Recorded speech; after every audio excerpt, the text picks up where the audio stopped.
Leave it to people wandering on Google Earth to stumble upon the world's newest and weirdest places ever. Like this mysterious pyramid discovered in Antarctica. Soon enough, the internet blew up with all sorts of theories regarding this unusual shape. Could it be a sign from a different life form? Is this pyramid indeed natural, or is it man-made? For starters, it's not the first time we've discovered a pyramid in the Antarctic. The first one was observed by the British Antarctic expedition in the 1910s and kept secret for a long time. Its discovery being kept hidden only added to the mystery. A second such structure was discovered in 2016, which further increased the interest in the matter. The mystery was soon enough deciphered by scientists. These formations are just mountains. They're located near the Ellsworth Mountains, a range over 250 miles long, so they're just mountain peaks that have broken through the ice sheet. As for their particular shape, it's just a coincidence. Pyramids are found throughout nature. The Matterhorn in the Alps and Mount Ballenstinder in Iceland, for example, are quite similar in terms of shape. As for the official name of these peaks, they're called nunataks, or peaks of rock peeking through a glacier or an ice sheet. Antarctica has way more incredible features, like the fact that it's home of 60 to 90% of the world's fresh water. That's because its ice sheet is the biggest on our planet, stretching across 5.4 million square miles.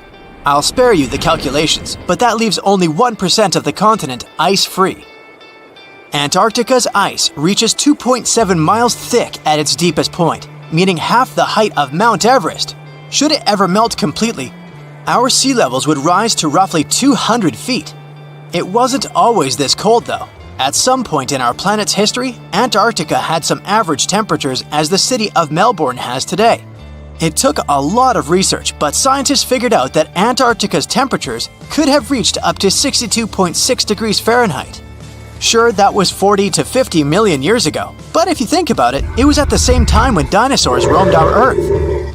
Time is also different on this icy continent.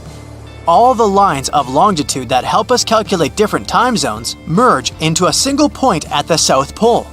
Here, there are 6 months of daylight in the summer, followed by 6 months of complete darkness during the colder season. So, scientists working here stay, on average, in the same time zone they've come from.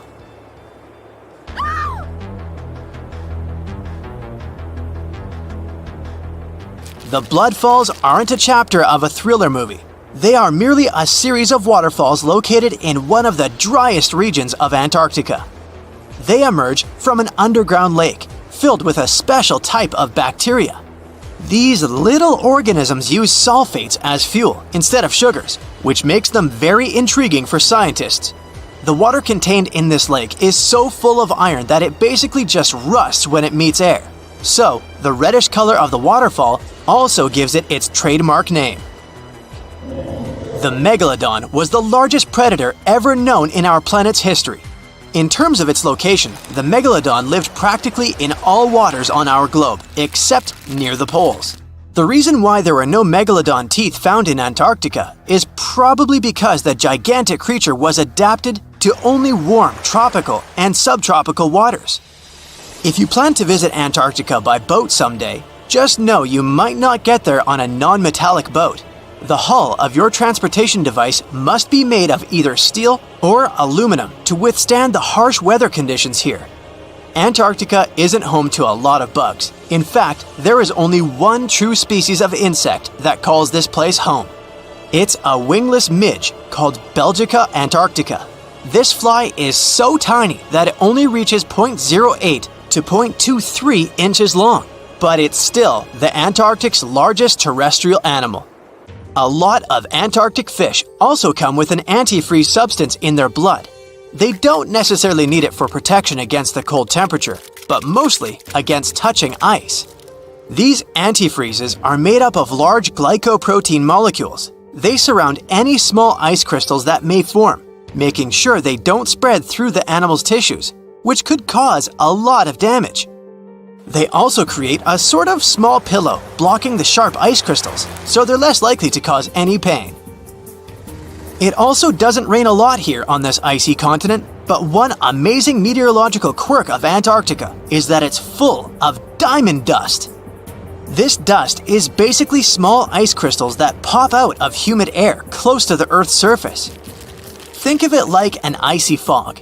As they flow through the air and get touched by sunlight, they begin to sparkle, making visitors here feel like they're surrounded by diamonds.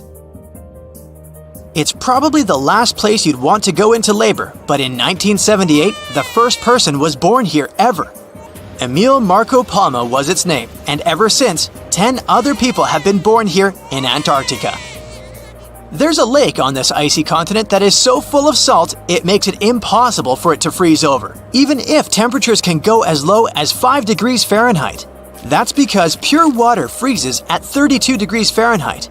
Water that has salt in it, or any other substance for that matter, will freeze, but at a way lower temperature. That lower temperature is adjustable depending on the substance itself and the amount that has been placed into the water. Antarctica was the last official continent to be discovered. It remained completely unseen until the 1820s. But it took another 20 years to confirm it was actually a continent and not just a group of icy islands. Just because it's really cold here doesn't mean you can't go on a date here. One December night, an American scientist that was posted in Antarctica logged into a dating app simply out of curiosity. He was certain no other profiles would show up, but to his surprise, he found someone soon enough. Another researcher who was stationed just 45 minutes away, by helicopter of course. They eventually got together and went on the first date in Antarctica ever recorded. Apart from ice, this continent has something else way more abundantly than any other piece of land on Earth: meteorites. If we look at the research done by scientists, meteorites have equal chances of reaching any place on our planet. However, once they go through our atmosphere, the situation is a bit more complex. That's because different climates on our planet, like the humid ones found near the jungle, have a lot of moisture and oxygen, which will corrode most meteorites. The climate in Antarctica is really dry, so the possibility of meteorites corroding is little to none. More so, it's way easier to spot these rocks on the icy white surface of this area than in any other place on Earth. If you're not scared of the cold, you'll surely freak out when you hear about the winds here. That's because Antarctica is for the most part the windiest place on Earth. Wind speeds have been reported here to reach even 200 miles per hour. You're lazing around on the deck of the ship when you see something whitish-gray covering the horizon. Like in a horror movie or your worst nightmare, this weird fog is nearing the vessel. It's infinite. You can't see where it starts or where it ends. Soon it makes the ship look like a grain of sand in a vast desert. That's when the realization hits. It's an iceberg, and your ship is likely going to repeat the Titanic's fate. Now, all this is a very likely scenario, since the world's biggest iceberg, A23A, is on the move again after months of spinning in a huge water vortex.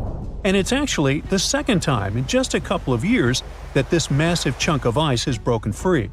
The first time was in 2023, when the berg went wandering around after being stuck on the seafloor for a staggering 37 years.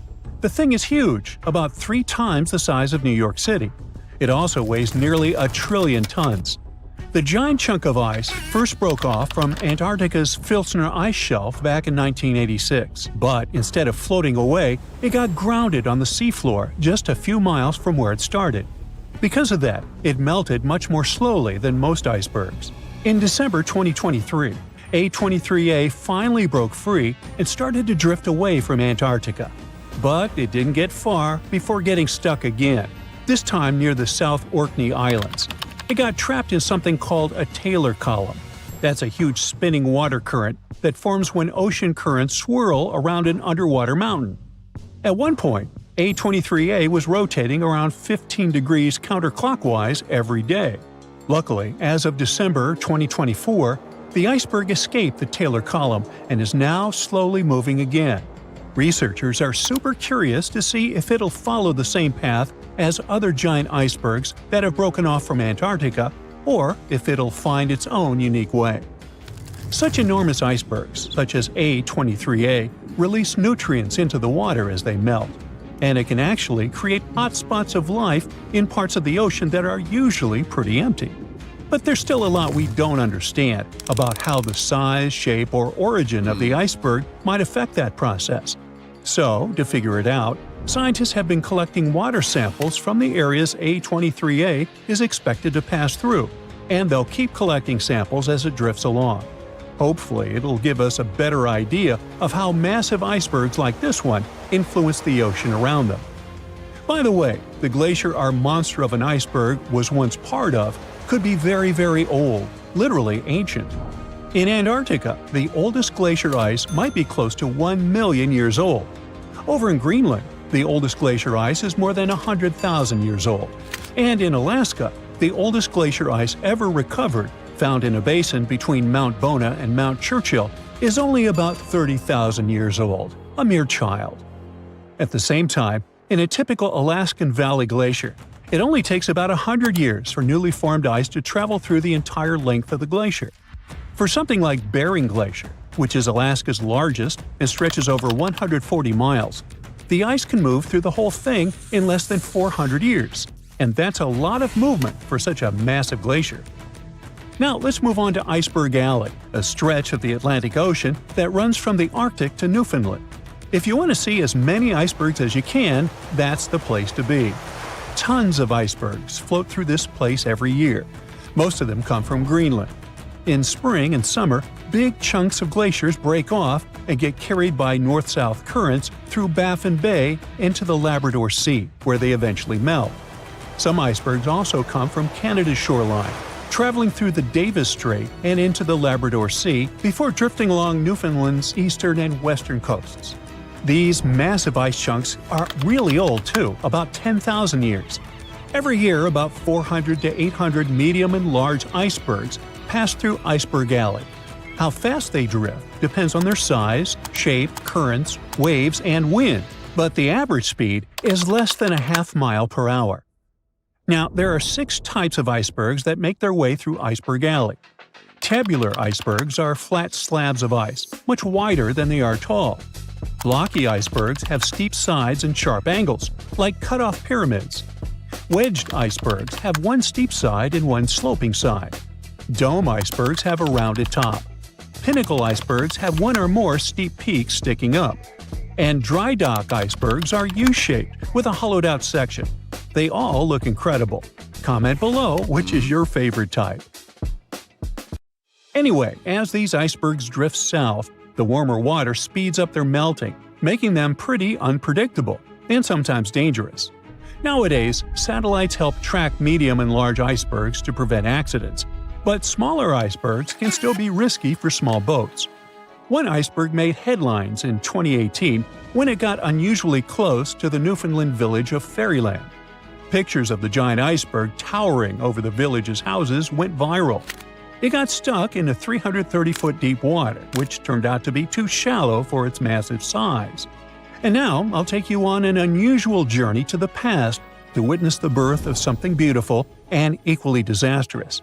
Its very existence led to one of the greatest tragedies in history. Watch, an enormous chunk of ice is breaking off a glacier in southwest Greenland.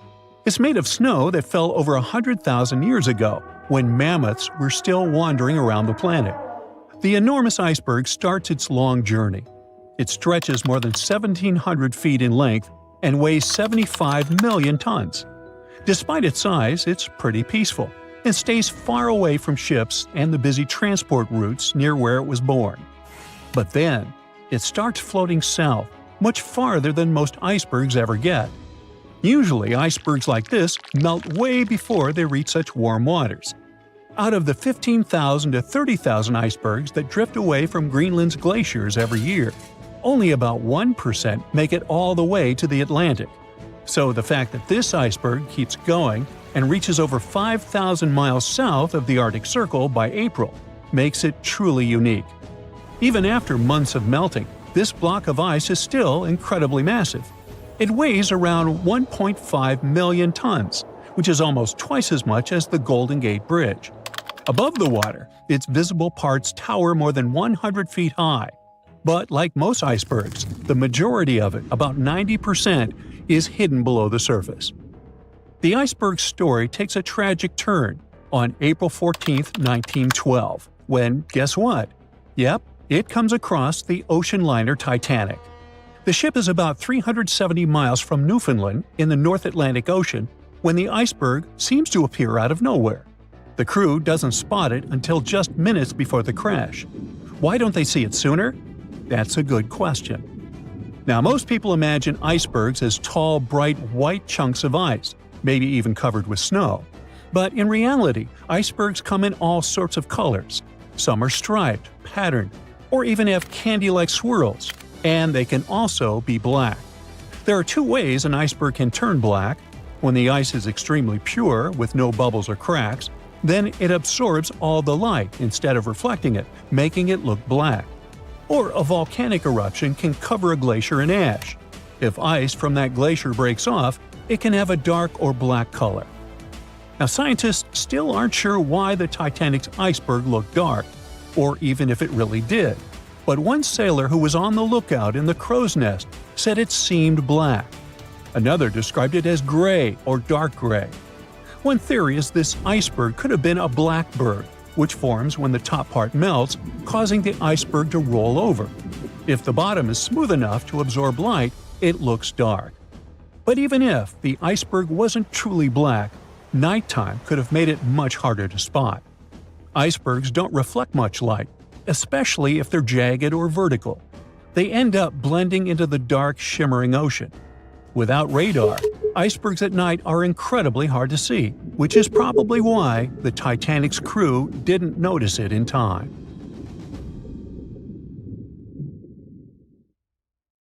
The South Pole is more than penguins and endless snow. There's a hidden ghost world within it. Look, it's right here on the globe. Don't confuse Antarctica with the Arctic, which is at the top of our maps. Much smaller in size, and, let's face it, way less mysterious. The ice sheet covering Antarctica is about 1 to 3 miles thick, which is up to 16 Eiffel Towers stacked on each other. This massive blanket hides the true features and contours of Antarctica's land. We still don't know much about this mysterious continent, and it is ice and snow that are to blame. We still don't even know the true shape and size of this continent. Mapping Antarctica without some huge shovels is an incredibly hard task. But satellites learned to penetrate the ice with their cameras. And now we know there's actually an enormous, dramatic ancient landscape beneath the snow. The ghost of the past.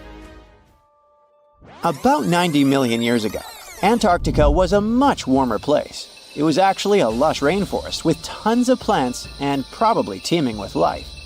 It even had rivers flowing through it. Then the ice came. This happened about 34 million years ago, during the transition from the Eocene to the Oligocene, when our planet cooled significantly.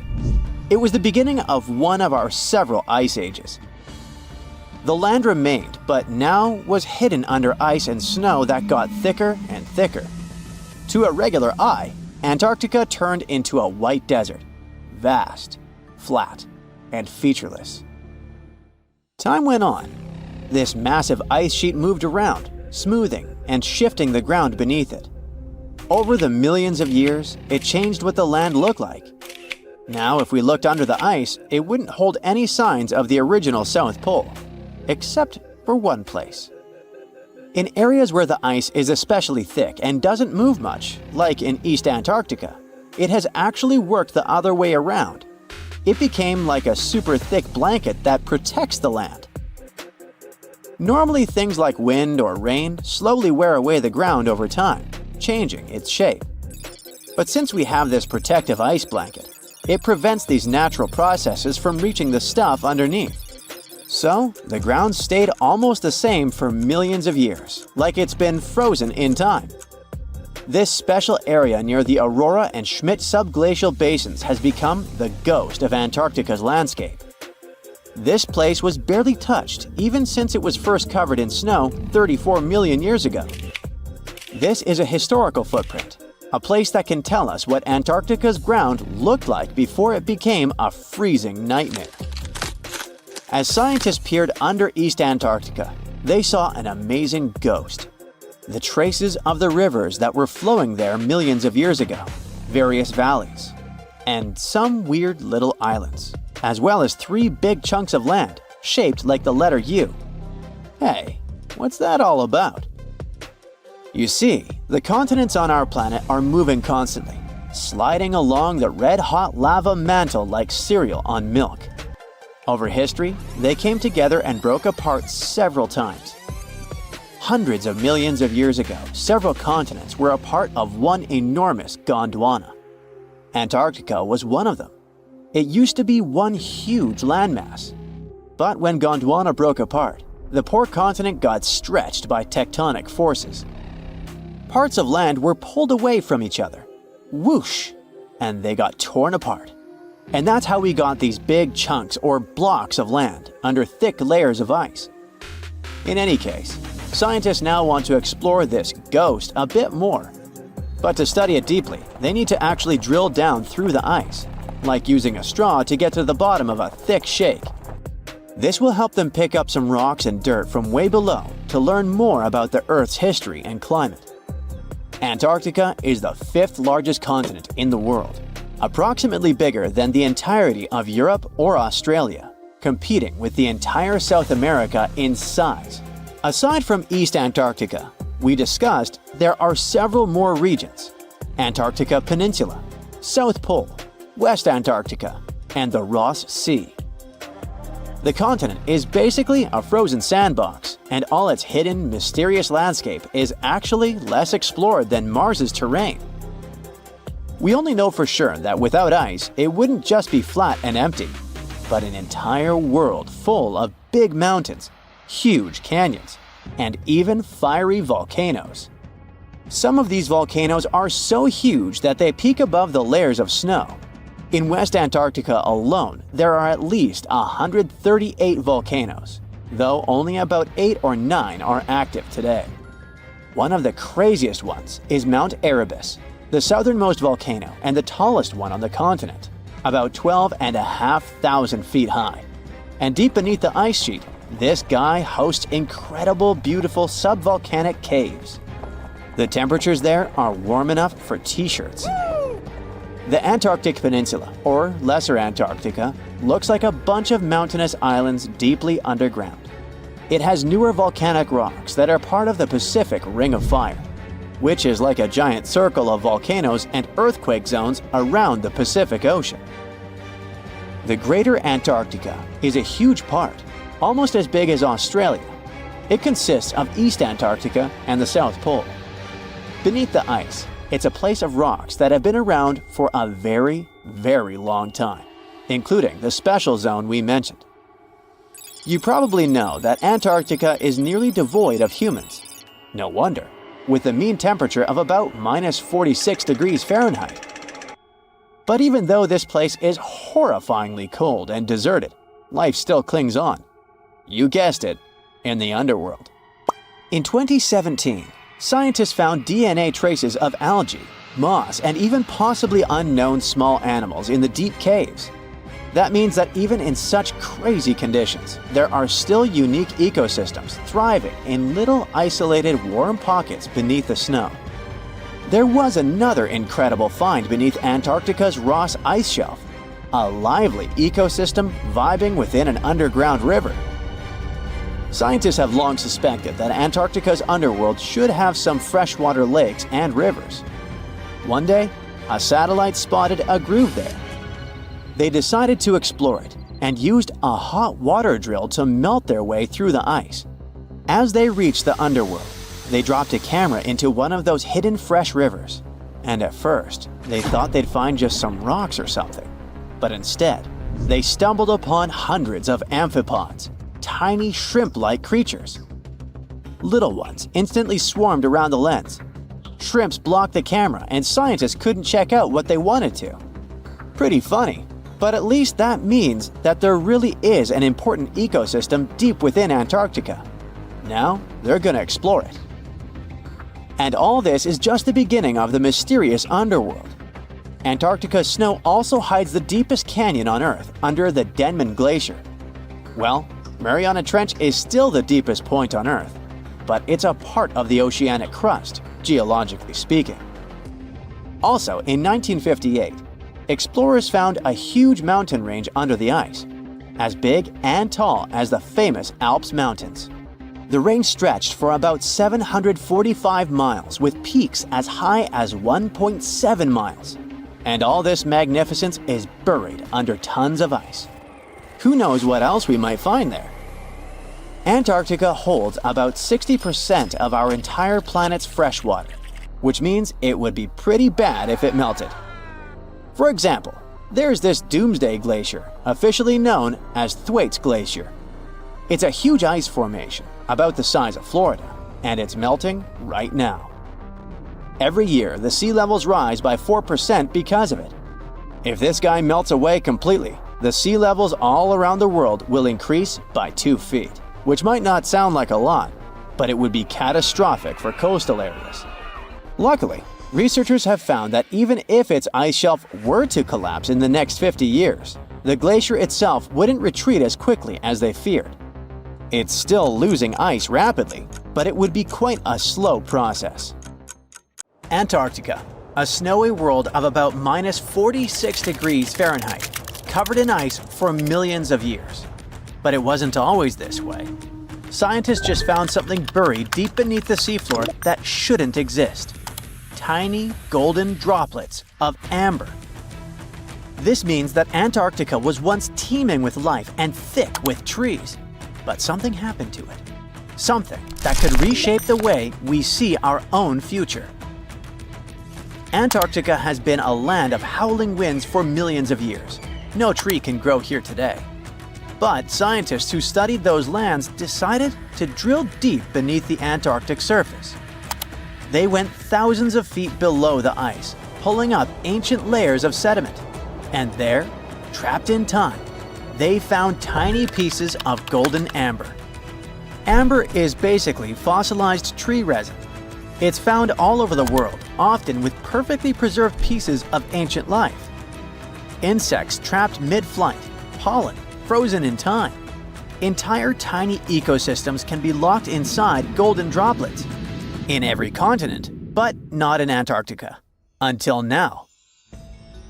They discovered tiny specks from 0.5 to 1 millimeter in size, smaller than a grain of sand, but with huge significance. This droplet had once oozed from the bark of a tree about 90 million years ago.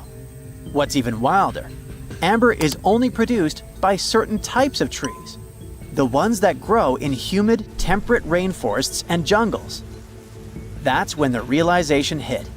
Antarctica used to be a rainforest. Those tiny flecks of amber, clearly seen only under a microscope, tell us a vivid story of a living and breathing ecosystem. Around 90 million years ago, during the Cretaceous period, when dinosaurs ruled the Earth, Antarctica could have been covered in lush, swampy forests filled with towering conifers, ferns, and ancient plants. Some of the fragments showed signs of damage. That means the trees that produced them had been injured, perhaps by wildfires or parasites. Though despite that, and despite the fact it spent millions of years on the seafloor, this amber was almost perfectly preserved. Solid, transparent, and free of cracks. Normally, amber buried under extreme pressure and heat just crashes over time. But this piece, it survived.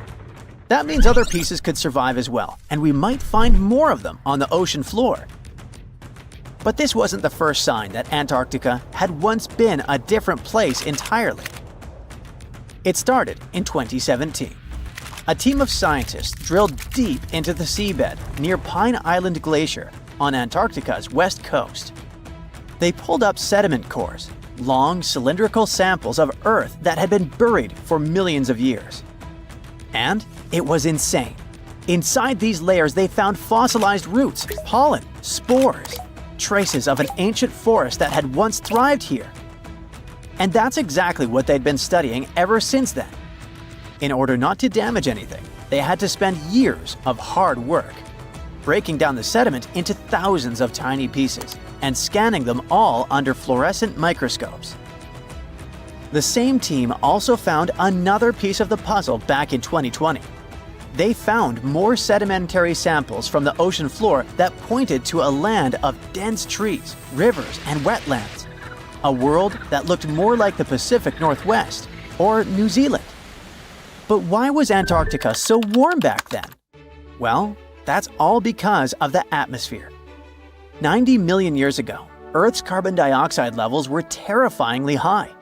It was literally one of the warmest periods in history, with temperatures soaring even at the poles. Think about it. Antarctica had no ice caps. Instead, it could have had buzzing insects and maybe even dinosaurs wandering through its forests. But in order to learn what happened to them, the team has to find more evidence. Antarctica really is a place full of mysteries. It's hard to study because it's covered in snow and ice so much that we don't even know its true shape and size. Some parts of the ice sheet are over 3 miles thick, half the depth of the Mariana Trench, the deepest trench on Earth. Luckily, snow has a great quality. It can freeze things in time perfectly. Layer by layer, year after year, it buries nature's past like a time capsule. Luckily, snow has a great quality. It can freeze things in time perfectly. Layer by layer, year after year, it buries nature's past like a time capsule. At first, fresh snow is soft and shifts easily in the wind, full of air. But as more snow piles on top, it compresses, squeezing out the air pockets and hardening into dense ice. This freezing pressure locks everything inside. It traps ancient plants, animals, and even entire landscapes. And they literally get frozen in time, because the extreme cold slows down decay. It stops bacteria growth, preventing rot, and keeping things almost perfectly intact for thousands, sometimes even millions of years. That's exactly what's going on in Antarctica. Scientists have to literally scan it all the way down this snow in order to find what this place looked like millions of years ago. What they found is an entire lost world buried under miles of ice. It was beneath the thickest ice of East Antarctica, near the Aurora and Schmidt subglacial basins. The weight of the ice has been so immense for so long that it actually protected the land from erosion. Scientists call it the ghost of Antarctica's landscape, and it's nothing like the smooth, flat wasteland seen from above. They found rivers that once flowed freely, now frozen in place, valleys carved by water, even 3 massive, sharply peaked hills. But what are they? To understand that, we need to go even further back in time, to the era when Antarctica was still part of a lost supercontinent. Hundreds of millions of years ago, the land we now call Antarctica was part of Gondwana, an enormous supercontinent that included South America, Africa, India, Australia, and Antarctica all fused together.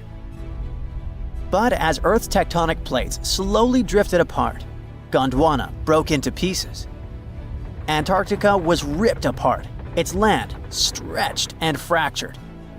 The massive ice sheets that formed later covered these broken land masses, preserving them like frozen fossils. As the ice shifted and melted over time, valleys formed, and ancient rivers likely carried water toward a coast that was hundreds of miles away from where it is now. But that's not the only thing Antarctica has hidden. If you stripped away the ice, you wouldn't see a smooth, empty continent. You'd see a super dramatic landscape, towering mountains, deep valleys, even fiery volcanoes. In West Antarctica, at least 138 volcanoes are buried under the ice. One of them, Mount Erebus, is still active. And inside, it has warm volcanic caves where you could walk in a t-shirt. Oh, and if it wasn't weird enough, Erebus is also spewing out gold. Yep, the actual tiny specks of gold from deep within the Earth.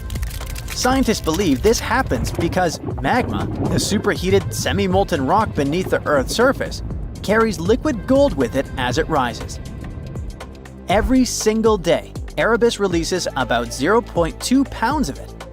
That's worth around $6,000 per day. In a year, that adds up to 64 pounds, or more than $2 million, floating into the sky. Unfortunately, before we grab shovels, we gotta remember that those are just microscopic particles. They're often smaller than 60 micrometers, thinner than a human hair. Not even mentioning that they're scattered around up to 620 miles away from the volcano itself. Finding them is nearly impossible.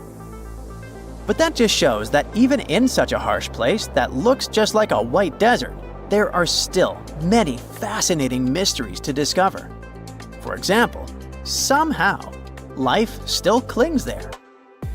In 2017, scientists drilled deep beneath the ice of the Ross Ice Shelf looking for water, but they found something fantastic instead. A river hidden beneath 1,640 feet of ice, running through the dark. And inside it, hundreds of tiny shrimp-like creatures. They swarmed around the camera, blocking the lens, welcoming the scientists. In deep caves beneath the ice, DNA evidence has also shown traces of moss, algae, and possibly even unknown tiny animals.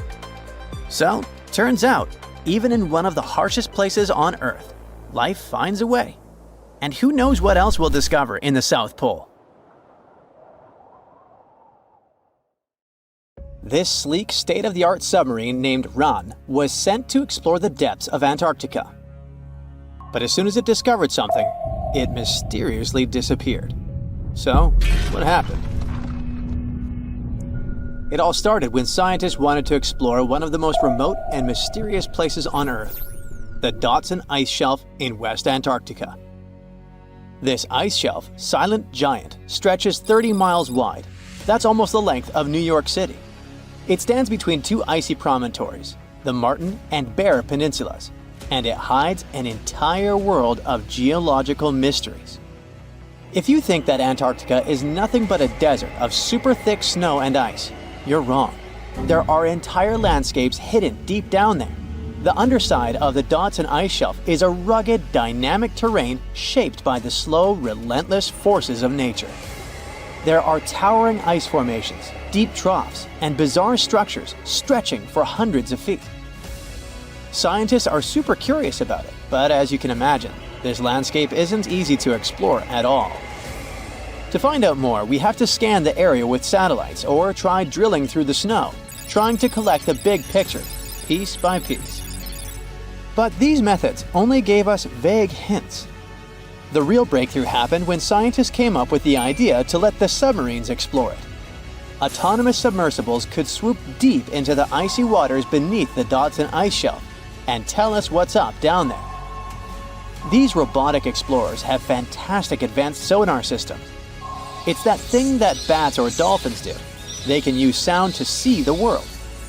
Basically, they send out sound waves underwater, and when those waves hit something like the ice shelf above or the seafloor below, they bounce back to the system.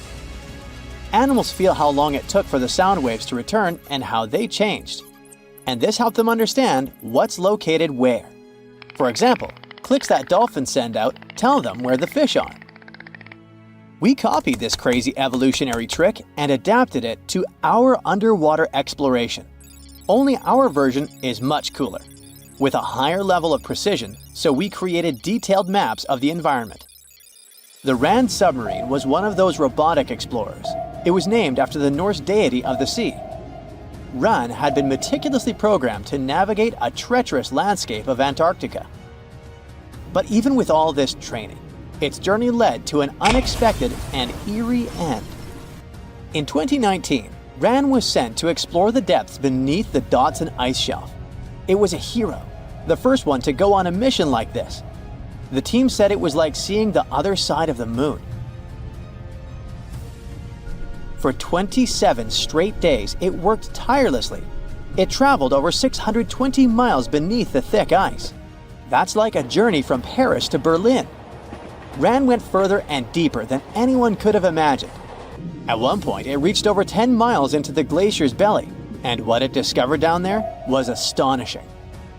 Scientists thought there would be some smooth, uniform ice surfaces, but RAND revealed an underside marked by huge cracks, ridges.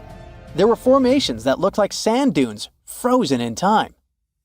And finally, it found some mysterious swirling and teardrop-shaped patterns. They all looked more like art than geology. This actually tells the story of ice shelves and the ocean around it. Warm water sneaks in under the ice and melts it from below. Sometimes it smooths the ice out, but other times it carves out these weird, uneven shapes that look like patterns and drawings. And some of these shapes are huge, over 1,300 feet long. That's about 3.5 football fields. The reason why they look like swirling doodles is because the Earth spins.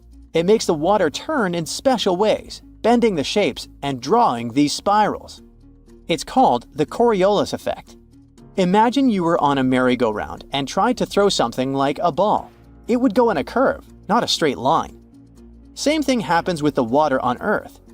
Later, scientists found similar patterns in other Antarctic ice shelves, though they weren't as epic as the ones under Dodson. But RAN also discovered something horrifying. Turns out that these warm waters, aside from being great artists, are also a huge danger. The Dodson ice shelf isn't just hanging out serenely on the sea. It's part of a very delicate system and acts as a protective barrier that holds back huge glaciers in West Antarctica. The ice shelf is floating on the ocean, but it's still connected to the land. As warm water sneaks underneath it and the ice melts, the Dodson can't hold on to the land as tightly anymore. The protective barrier starts to weaken, and this lets the glaciers behind it move faster into the ocean. When those glaciers flow into the sea, they add more water, which could cause sea levels to rise, eventually changing our coastlines. RAN stumbled upon huge pockets where the ice was melting at alarming rates, all due to powerful underwater currents. It was like seeing a ticking clock on the glacier. The stakes were high, but luckily the submarine was ready. This time, it managed to return. And then, it worked for 5 more years, helping scientists with tons of useful data. The missions were daunting. There could be periods where RAN slipped into the pitch-black cavity beneath the glaciers, spending 24 hours without communication. But it was mapping every peak and every valley. It gained experience from over 40 missions below ice. Then, in early 2024, RAN went on a mission to the Thwaites Glacier. The mission was bold from the start. This place is also ominously referred to as the Doomsday Glacier. It's called that because it's slowly melting and has the potential to raise sea levels worldwide if it collapses, causing catastrophes everywhere. That's why RAN was dispatched to explore its underbelly, a place that had never been mapped so intricately before. The idea was to uncover the glacier's secrets, study how rapidly it was melting, and why. This was RAN's second time exploring Thwaites. During the previous visit, it became the first sub to ever map the glacier's underside. RAN was exploring the depths from 650 feet to 1,650 feet. It sent a lot of data about how the Doomsday Glacier was slowly melting due to warm ocean currents. But while venturing into these icy depths, something went wrong. Out of nowhere, RAN vanished. Without warning, without a trace. One moment it was sending back crucial data, and the next, it had slipped into the abyss. No distress signals, no final transmission, and it didn't return to the point it was supposed to. People sent extensive searches, helicopters soared overhead, drones buzzed through the frozen skies, but no sign of the submersible emerged from the glacier's grasp. After a while, RAN's batteries would certainly run away. So at this point, it had definitely been swallowed by the abyss beneath 1,500 feet of ice. That was a huge and sad loss for the scientific team. The scientists at the University of Gothenburg are now looking to replace RAN and continue their important research under Thwaites. To this day, scientists have no idea what happened to it. Some say it may have been trapped in the ice. Others believe it was pulled away by an unseen current. It also might have collided with something unexpected, Whatever the truth is, its disappearance has left scientists stunned, and it looks like the ice shelf will hold on to its secrets a little longer. At least we gained a treasure trove of knowledge from Rand's journey. Scientists keep exploring Antarctica, looking for history that hides under the snow. For example, they discovered that around 90 million years ago, a lush temperate rainforest thrived near the South Pole. They revealed an ancient world far warmer than they ever imagined. Deep in Antarctica, they unearthed fossilized roots, pollen, and spores preserved in the soil. All this shows that there was a swampy rainforest that flourished despite months of polar darkness. All these discoveries changed our understanding of Earth's climate, both in the past and the future. Hey, look at this rock. At first sight, it looks like a regular boring rock, the likes of which you can see when walking along the beach. Its color doesn't stand out, and its weight is pretty regular, around 4 pounds. But everything changes when you learn that this rock was born on Mars, traveled all the way to Earth, and ended up in Antarctica. Ah, now the story sounds much more fascinating. So let's find out the details. Researcher Roberta Score, who worked on the ANSMET project, which stands for Antarctic Search for Meteorites of the Denver Antarctic Program, found this meteorite in 1984. If you want to decipher the name of the space traveler, I can help you. It comes from the place where the scientists spotted it, the Allen Hills of Antarctica, hence ALH. And then we've got the year of the discovery and the number of the sample. If you think that Roberta picked up the rock and exclaimed something like, "Woohoo, I'm holding a chunk of Mars," I'll have to disappoint you. At the very beginning, it was totally unclear where the meteorite came from. And one thing confused researchers even more. The meteor was very different from other meteorite groups found on our planet. Okay, but then how did they finally figure out it was a visitor from Mars? All thanks to traces of gas similar to those that make up the atmosphere of the red planet. We learned about its composition thanks to the brave Viking lander that carried out the necessary analysis in situ in 1976. Anyway, back to our rocky discovery. It's actually very special, and not only because the rock arrived from far, far away. Among those several thousand meteorites found on Earth, just around 100 have likely come from Mars. And even so, our guy is different from them and seems to be part of a separate group. So let's go into the past and follow the life story of this cosmic traveler. It most likely formed around 4 billion years ago on its home red planet. One day, which wasn't very different from others, turned out to be life-changing for this peaceful rock. A meteorite impact catapulted into space, and it started its own journey as a small asteroid. At that time, it was way larger than at the moment of discovery on Earth. At one point, ALH got close to Earth and, who knows, probably decided to explore something. That's how, 13,000 years ago, it ended its space journey by colliding with our planet. At the moment, this Martian fragment is the oldest we've got. But at first, it wasn't all that popular. Only in 1996 did it become way more famous after a groundbreaking discovery. You see, some NASA researchers started wondering, well, the fragment is obviously very old. But then, could it have recorded any traces of life that could have been thriving on Mars at the time ALH formed on the red planet? And guess what? Those scientists turned out to be right. They detected traces of very fine magnetite particles. Those were completely similar in structure and chemical composition to the particles we have on Earth.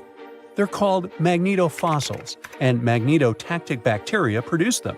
So it might mean that, at one point, there were some forms of life on Mars. In April 2020, scientists from the Japanese Space Agency made another discovery. They detected nitrogen containing organic material of Martian origin in our meteorite. So, who knows what new astounding secrets further examination of the meteorite might reveal. At the moment, though, all you can do is travel to Antarctica and find more of them. The thing is, this place is great for meteorite hunting. Surprisingly, we have found nearly 50,000 meteorites in Antarctica, and hundreds of thousands are still waiting to be discovered. Each of these space rocks can tell us a story of the evolution of the solar system. For example, the very first lunar rock found on the icy deserted continent proved that chunks of space objects larger than asteroids can also end up on Earth. So, let's say you got inspired and decided to go meteorite hunting all the way to Antarctica. Well, get ready for some serious challenges. Despite their potential abundance, finding space rocks isn't as easy as it might seem. You'll have to visit remote areas, and there's still no guarantee that you'll be able to spot a meteorite. And that's actually a huge problem. Meteorites are vanishing from sight. Currently, scientists find about 1,000 meteorites in Antarctica each year. But according to a new study, about 5,000 more get hidden out of sight every year. The culprit is warming temperatures. Worried scientists created a model that could help them figure out where those meteorites might surface. This model was quite complicated, taking into consideration snow cover, surface temperature, the speed at which ice flows, and even the steepness of the terrain. After that, they ran simulations under various warming scenarios. It turned out that meteorites indeed sank out of sight as temperatures rose. To say that the researchers were upset is obvious. They didn't expect that climate change would affect their work so much. Even though those areas are below freezing, people still managed to ruin a crucial archive of the solar system. But let's get back to your meteorite hunt. If you want your chances to find one to be higher, travel to the base of mountains or outcrops where ice, which usually flows to the lower ground, is forced to move upward. But make sure to take your windbreaker with you. In those places, powerful winds brush away snow, exposing bright, vivid blue ice. Instead of melting, this ancient ice can change directly into water vapor, and it helps expose meteorites that would otherwise remain hidden. You need to hurry though. Meteorites at the surface disappear quickly. Even when temperatures are well below freezing, the rocks can still absorb some of the sun's heat and melt the ice. It's like they're creating underground, or shall I say under ice, tunnels for themselves, sinking and hiding from sight. Sometime later, refreezing closes the entrance to those tunnels, effectively trapping meteorites inside, tucked out of sight. Now, scientists admit it's very tricky to find working methods to spot meteorites. And if we don't hurry and develop such methods, we might lose between 80,000 and 250,000 space rocks in total. No wonder scientists are on a mission to find more meteorites. They're focusing on meteorite stranding zones. Those are places where meteorites often gather on the surface because of specific features of geology, ice flow, and climate conditions. As you already know, you can find meteorites on blue ice without snow cover. This makes meteorites easy to spot. But finding such hotspots is often pure luck. Or you gotta sit day and night, scouring maps and satellite images in attempts to spot blue ice zones near research stations. Let me introduce Veronika Tolenov, a glaciologist, and her team. They've taken things to the next level by developing a smart Antarctic-wide map.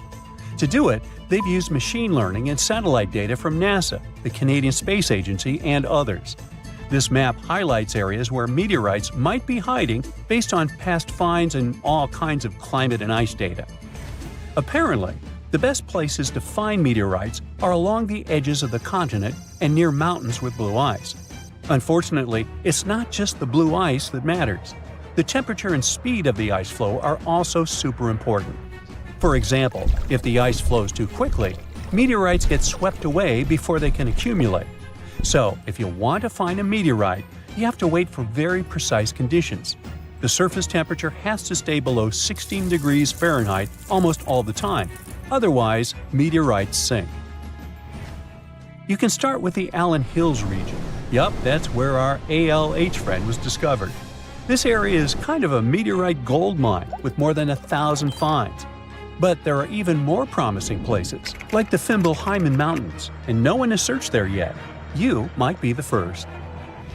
In any case, with this new map, researchers developed a where-to-go index that ranks the best meteorite hunting spots, making future field trips much more targeted. And with plenty of blue ice regions still unexplored, there are tons of meteorites just waiting to be found. So, what are you waiting for? We've all dreamed of visiting the Arctic and witnessing the natural wonders of polar bears frolicking on ice floes or the aurora borealis dancing across the sky. Well, sorry to break it to you, but you won't find any tourists flocking to Antarctica anytime soon. Why, you may ask? Let's dive into it. First off, where is Antarctica? It's located in the southern hemisphere, specifically at the South Pole. The Southern Ocean surrounds it, and most of the continent is covered by ice, making it one of the most remote and frigid places on Earth. Now, have you ever met someone who's visited Antarctica? Probably not.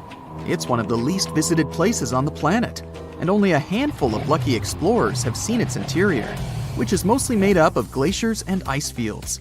But trust me when I say the wildlife and scenery are out of this world. Why shouldn't you travel to Antarctica? Well, for starters, the environment is incredibly fragile and can be easily damaged. Plus, there are no native human populations on the continent, so your travels would essentially be like visiting an uninhabited island. And let's not forget that it's also one of the most expensive destinations to travel to. Despite all that, Antarctica is not exactly guarded like a fortress, but there is an international agreement called the Antarctic Treaty. This treaty was negotiated to prevent any unwanted activity on the continent and bans some forms of testing done there by member states. But the primary reason we can't just waltz into Antarctica is that it has a delicate ecosystem that needs protection. The treaty states that Antarctica should be used for peaceful purposes only and should be free from any human activity that could harm the environment. Scientists are still learning about the continent's unique ecosystem, and our activity and machines could disrupt the delicate balance that exists there. If you're still itching to go to Antarctica, getting permission isn't exactly a walk in the park. U.S. citizens, for example, need to complete a special form and send it to the Office of Ocean and Polar Affairs. And once you're there, you'll need to follow some strict guidelines to protect the environment, like not disturbing any wildlife or taking souvenirs like rocks, plants, or animals. Now, technically, can you live in Antarctica? While there are no laws banning people from living there permanently, it's a very inhospitable environment and unsuitable for human habitation. Temperatures can reach negative 76 degrees Fahrenheit and below, making it nearly impossible for anyone to survive without the proper equipment and experience. Plus, the nearest piece of land is over 1,000 miles away, making any inhabitants completely cut off from the rest of the world. Who knows? Maybe one day we'll get the chance to visit this unique and fascinating continent. But until then, let's admire it from afar. Let's now talk a bit about the discovery of Antarctica. Unlike other places that were already inhabited, Antarctica never had a native human population. Ancient Greek philosophers had an idea about the continent and called it Antarctos, meaning opposite the bear. The bears it refers to are not the polar ones though, but rather the Great and Little Bear constellations, which are only observable in the northern hemisphere. As a result, the term signifies the opposite of the land of the bear. Whaling and sealing voyages in the late 1700s and early 1800s would venture further south when rounding Cape Horn at the tip of South America. It was known that going further south often meant stronger winds, but also the risk of hitting floating ice of all sizes and of winds and seas that could prove dangerous to the ship and crew. Captain James Cook was the first to cross the Antarctic Circle on January 17, 1773, in the Ross Sea region. He reached a point further north a year later, and though he didn't sight land, he came to within 50 miles and saw deposits of rock held in icebergs, indicating that a more southerly land existed. The first sighting of Antarctica is widely acknowledged to have taken place in January of 1820, during the voyage of two ships under the command of Captain Fabian Gottlieb von Bellingshausen, as part of a 2-year exploratory expedition around the world to discover new lands. The captain's ships were the first to have crossed the Antarctic Circle since Cook. The first undisputed landing on Antarctica didn't happen until much later, on January 24, 1895, at Cape Adare during the whaling voyage of the ship Antarctic, led by Henrik Bull. A small boat with 6 or possibly 7 men on board rowed ashore during calm conditions. You might not believe it, but Antarctica is actually a desert. With all that ice, you'd think it'd be like a winter wonderland with snowball fights and hot cocoa all day long. When we think of deserts, we picture camels and cacti and people struggling to find water. But in Antarctica, it's a whole different story. The struggle isn't to find water, it's to find anything that's not covered in ice. And the average rainfall has been just over 0.4 inches in the past 30 years. That's like a few drops of rain compared to what we're used to. So technically, it's not the dunes or sizzling heat that makes a desert, well, a desert. It's the lack of precipitation. But don't worry, if you ever find yourself lost in Antarctica, you won't have to worry about getting thirsty. Just make sure you bring a jacket and some mittens, because it's cold enough to make you into a popsicle. Not only is Antarctica one of the driest places on Earth, but it's also the coldest, the windiest, and the highest. Talk about overachieving. The penguins and scientists down in Antarctica have at times found themselves in a bit of a pickle when it comes to time. You see, unlike the rest of us on this big blue planet, there is no Antarctica time zone. All the lines of longitude meet at a single point at the South Pole, making it a bit of a head-scratcher when trying to figure out what time it is. Now, you might be thinking, but how do the scientists and researchers keep track of time down there? Good question. They typically stick to the time zone of the country they departed from. However, with stations from all over the world on the Antarctic Peninsula, things can get a little wacky. Imagine trying to coordinate with your neighboring countries without accidentally waking them up in the middle of the night. You might think that not much could survive in a place where the temperature is extremely cold, the sun barely shows up, and the wind could blow you away faster than a tumbleweed. Well, as in many places on Earth, life found a way in Antarctica too. Believe it or not, this frozen continent is buzzing with activity. It's home to billions of krill, which in turn attract lots of seals and more penguins than you can shake a fish at. But don't let their cute and cuddly appearance fool you. Penguins are the ultimate swimmers, with streamlined bodies that would make Olympic medal winners jealous.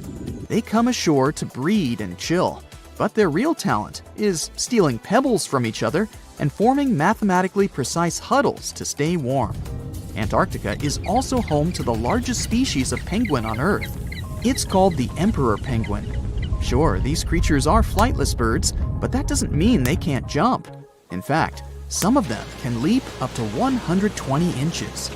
And let's not forget about the seals. With their furry bodies and special songs, these marine mammals are protected by the Antarctic Treaty, and they're thriving in the cool waters of the Southern Ocean too. But the real stars of the show are the whales. During the Antarctic summer, these huge creatures show up in droves to chow down on the abundant krill. It's indeed like a whale buffet down there. This place has no time zone, no landmass, and the sun rises and sets here just once a year. For over 400 years, since the era of King Henry VIII, thousands of explorers from all over the world were trying to reach this elusive spot, the North Pole. Some were hoping to find a northwest or northeast passage to China and the Indies, and others just wanted to see what it was like. In 1773, the British Royal Navy organized the first scientific expedition to the North Pole. Constantine Phipps volunteered to lead the mission. It was difficult for the two ships to move through thick ice, and they had to be towed using smaller boats. At some point, Phipps was ready to leave the ships as they saw a completely frozen sea. But in the end, they broke free from the ice and escaped into the open sea to return home without reaching the goal. In 1882, American explorer James Booth Lockwood managed to get closer to the goal than anyone else. By that time, at least 750 people in 42 expeditions had lost their lives trying to make it to the pole. On the 7th of September, 1909, the New York Times came out with a sensational front page. Peary discovers the North Pole after 8 trials in 23 years. Robert E. Peary, an American explorer, claimed to have reached the North Pole in April of the same year. But communication back then was slower than now, so the message had only reached New York by September. A week before the famous headline, the New York Herald had published its own front-page sensation. The North Pole is discovered by Dr. Frederick A. Cook. Cook, another American explorer, had vanished into the Arctic for over a year and had everyone convinced he reached the pole in April 1908, a whole year before Peary. It was tricky to provide evidence any of them had actually reached the goal back then. Their goal was constantly moving on sea ice, unlike the South Pole on steady land, so they couldn't just leave a flag or some other proof there. A travel diary full of details of the journey, including daily distances, the position of the stars, and the like, would probably do as evidence. But neither Cook nor Peary were able to provide any of this backup information. So each of them started a campaign to prove they were honest and trustworthy. Peary was mentioned as the North Pole discoverer until 1988. That's when the National Geographic Society revisited the evidence and found that his records really didn't prove his claim. Cook's claim was neither proven nor disproven. Australian-born British explorer Sir Hubert Wilkins went on his first expedition to the North Pole in 1913. That's when he got the idea to reach the goal by submarine. In 1931, he borrowed a special submarine named O-12 from the U.S. Navy. The future mission had two goals: to do scientific experiments while floating on ice and moving underwater, and to reach the North Pole by traveling beneath the ice. They planned to study the weather, take temperature measurements, and collect water samples from both the surface and the sea floor. The submarine Sir Hubert used was brought to a shipyard in New Jersey to be modified. They added the latest scientific equipment and changed the outside so the submarine could travel under the ice. On March 16th, the submarine left the shipyard to start its journey to the Brooklyn Navy Yard in New York. But even before leaving the Delaware River, they faced delays. A snowstorm forced them to stop at the Philadelphia Navy Yard, and they had to stop again to get more fuel. When the submarine was entering New York Harbor, a crew member who was just 27 years old fell overboard and drowned. The submarine was officially renamed Nautilus, and the grandson of Jules Verne, the author of 20,000 Leagues Under the Sea, which inspired the new name, was there to see it. Before starting their journey, the crew tested the Nautilus in different spots off the New England coast. They faced criticism and were already 2 months behind schedule, so they decided to head straight to England. During their trip across the Atlantic, they sailed into severe storms. On the 13th of June, the starboard engine broke down. Then, the port engine failed because it was overused. While crossing the Atlantic, Sir Hubert Wilkins kept radioing the submarine's position back to the United States. After both engines failed, they sent out an SOS. On June 15th, the USS Wyoming, a huge ship on a training cruise with naval students, reached the Nautilus. The Wyoming towed the broken submarine to Queenstown, Ireland, and then it was taken to Davenport, England for repairs. They had to wait for spare parts from the United States, which caused more delays. Once the Nautilus was fixed, they headed to Bergen, Norway, to meet the submarine science officers and get more equipment. One of the most important additions in Bergen was a diving chamber, which allowed them to lower scientific tools into the water through a special hatch. On August 5th, the Nautilus finally left Bergen and headed north to find ice floes. They had lots of delays because of mechanical problems and storms. One storm even made the submarine tilt at crazy angles. Finally, on August 19th, they saw the first ice floe. For a few days, they followed the ice's edge, looking for a good spot to dive. 3 days later, they tried to dive under the ice, but discovered that the submarine's diving rudders were missing. One diver went overboard to check and saw that someone must have broken off the rudders on purpose. This made Wilkins think that someone on the crew had sabotaged the submarine because they didn't trust the mission. Even without the rudders, Wilkins still wanted to do some of his scientific experiments. On the last day of August, they found a way to force the Nautilus under a 3-foot-thick ice floe. They had to fill the ballast tanks and adjust the trim. They managed to make more dives under this ice this way before the journey ended. After a few more days of trying to do research, Wilkins decided it was too dangerous to stay at sea. The Nautilus arrived at Svalbard, the Norwegian archipelago between mainland Norway and the North Pole, on September 8th, after going through the worst storm of the trip. They planned to go to a port in England, but another storm caused a lot of damage and made the engines fail, so they had to stop in Bergen again. After getting permission from the United States Shipping Board, the Nautilus was towed out of Bergen and sunk in a Norwegian fjord on November 13, 1931.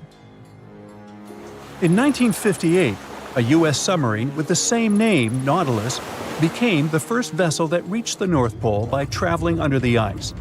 This Nautilus was much bigger than the submarines that came before it. It was 319 feet long and weighed 3,590 tons. For comparison, the other Nautilus was 175 feet long. Unlike other submarines, the new Nautilus could stay underwater for a longer time because of its special atomic engine didn't need air and only used a tiny amount of nuclear fuel.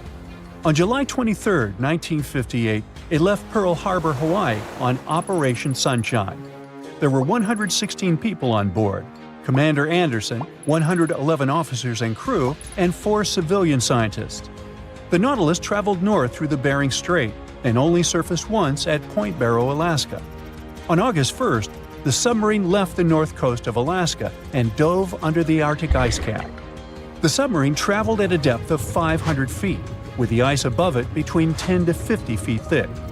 At 11:15 p.m. on August 3rd, Commander Anderson told his crew, "For the world, our country, and the Navy, the North Pole." And the Nautilus went right under the North Pole without stopping. On August 5th, the submarine came up in the Greenland Sea, and then 2 days later, it finished its historic trip in Iceland.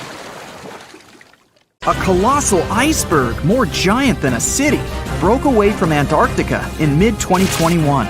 It's so big that it's 40 times bigger than Paris and 73 times the size of Manhattan. Imagine that you come out of your small holiday shack on the coast of South Africa, near the town of Port Elizabeth. You have a cup of tea in your hand as you've just woken up. You stand near the edge of your lookout, the vast Indian Ocean before you. Something catches your eye. To the right, there is something so monumental, you can't comprehend it. It's a giant slab of ice, 300 feet high, and stretching away many miles, as far as the eye can see. It rolls slowly, but relentlessly on, heading out into the deep sea. If it goes far enough, it could reach the western coast of Australia. Playing in front of it are a pod of dolphins, like they sometimes do off the bow of a ship. Yet they're just specks compared to the mammoth size. You're so shocked that you drop your cup. Your eyes are as big as saucers. It's like something out of a science fiction movie. Are you dreaming? Are you seeing things? Nope. It's A76. It's real, and it's currently on the move. What could happen to it is anyone's guess. Well, scientists have a few theories, but let's get a grasp of its size first. The iceberg is 110 miles long and 16 miles wide. It's basically the shape of a gigantic finger. If you were standing at the coast of Dover, looking across the English Channel toward France, the iceberg would be almost as wide. The channel is 21 miles across at its narrowest. That means approximately 2/3 of that distance would be filled with the iceberg. That's if it were drifting finger pointing down, so to speak. If it were facing the other way, it could still enter the English Channel, but as it got closer to the narrowest points, it would smash into the coasts of both England and France. It would go up over land. It would slide over the green fields of England, the white ice bold against the rich green. It would cruise past the vineyards of France. It was temporarily lowering the temperature of everything around it. Those grapes would be like jelly crystals. It would skim right over highways, cars stopping to observe this colossal thing, like a visitor from another galaxy. You could pluck chunks off it for your drink as it sailed past. Failing that, you could scale it and go ice climbing, right on the outskirts of London. It would certainly be handy in the summer. But let's get back to what actually happened, and what scientists think will happen to it. As of the beginning of 2022, A76 is the world's most giant floating iceberg. It was calved from the Filchner Ronne ice shelf in Antarctica in the middle of May 2021. Ice calving, also known as glacier calving, is the breaking up of ice chunks from the edge of a glacier. It then pulls away from the ice mass into a separate entity. If you were nearby, you would hear a lot of cracking and a massive booming sound. Blocks of ice up to 200 feet would break free and crash into the water. It would cause huge waves. Not even adventurous surfers would want to tackle those breakers. Ice calving is a natural event. The area where A76 broke off has seen little change in recent decades. There have been even larger chunks of ice than A76, but this one is currently the largest in the world. Scientists at the British Antarctic Survey spotted it. There are satellite images of it breaking free, as captured by the European Space Agency's Sentinel-1A satellite. The size at the calving was an estimated 1,670 square miles. Right now, it's in the Weddell Sea around Antarctica. The Weddell Sea is part of the Southern Ocean. It was named after the Scottish sailor James Weddell, who entered the area in 1823. Scientists have deemed the Weddell Sea to have the clearest water of any sea. Imagine peering down into its depths from a boat. What a fantastic view it must be. The area is full of whales and seals. As you look down, you may see killer whales, humpback whales, minke whales, leopard seals, and crab-eater seals.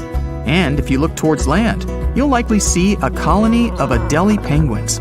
They're the dominant penguin species in this area because they adapt to the harsh environment. In fact, this is the only location in the world they live. What an incredible array of wildlife to observe, all from the comfort of the ship's deck, while you drink another cup of hot tea. It gets pretty cold in these parts. To get an idea of what could happen to A76, scientists refer to other data, such as the even more enormous iceberg called A68. It was calved from the ice shelf known as Larsen C off Antarctica in 2017. While it may be exciting, though a little daunting, to think of it also sailing up the English Channel, A68 floated out to warmer seas and, by early 2021, had all but dissipated. That was a relatively quick demise. Some icebergs have been observed floating around for up to 18 years. Suppose they remain in the relatively cold waters. It all depends on where A76 decides to go. Satellites have helped scientists keep track of these monstrous movements, whereas they would go unnoticed in the past. That's how they know that by day 148, this iceberg had split into 3 fragments, imaginatively titled A76A, A76B, and A76C. The numbers might be boring, but they're based on the Antarctic quadrant in which they were first sighted.